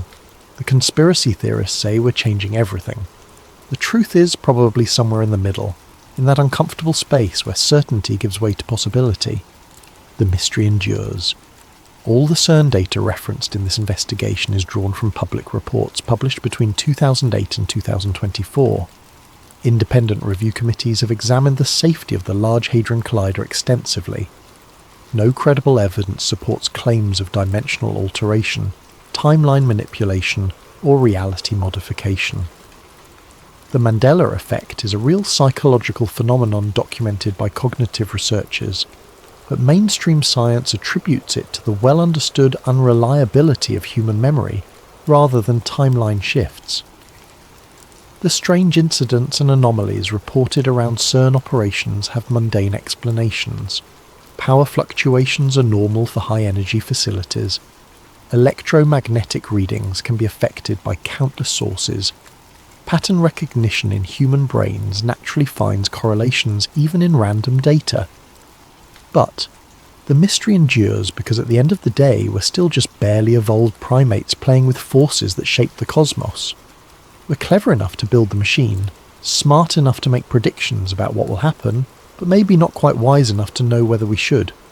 The collider runs tonight, as it does most nights. Protons circle, magnets hum, particles collide, data accumulates. Somewhere, someone is experiencing a memory that doesn't match documented history. They're confused, disturbed, wondering if they're going crazy or if reality itself is unstable. Somewhere else, someone is measuring an anomaly they can't quite explain. A signal that shouldn't be there. A pattern in the noise that looks almost deliberate. And somewhere in Geneva, a scientist is looking at unexpected results from the latest run and wondering what it means. Are they seeing something new about the universe? An error in their analysis? Or the first hint of something they haven't even imagined yet? The universe keeps its secrets close. We keep asking questions. And beneath the peaceful fields of the Swiss-French border, the largest machine ever built continues its cosmic dance, pulling creation apart to understand how it was made, whether reality survives each collision, or quietly shifts into a new configuration, choosing one timeline over another, leaving only those memories that fit the new history is something we might never know. Because if reality changes and our memories change with it, how would we ever detect the difference? We wouldn't remember the old timeline. We'd only know this one, the one where we've always existed, where history has always been exactly as it is now, unless some people remember. unless consciousness doesn't update perfectly when reality shifts, unless we're all leaving traces of ourselves in every timeline we pass through, phantom memories echoing across parallel worlds. The scientists say that's impossible, and they're probably right. Probably. But on nights when the collider runs at full power, and you can't shake the feeling that something is slightly wrong with the world, that reality has a faint seam you can almost perceive, if you look at it sideways, you might wonder, do you remember it differently? Are you sure you don't?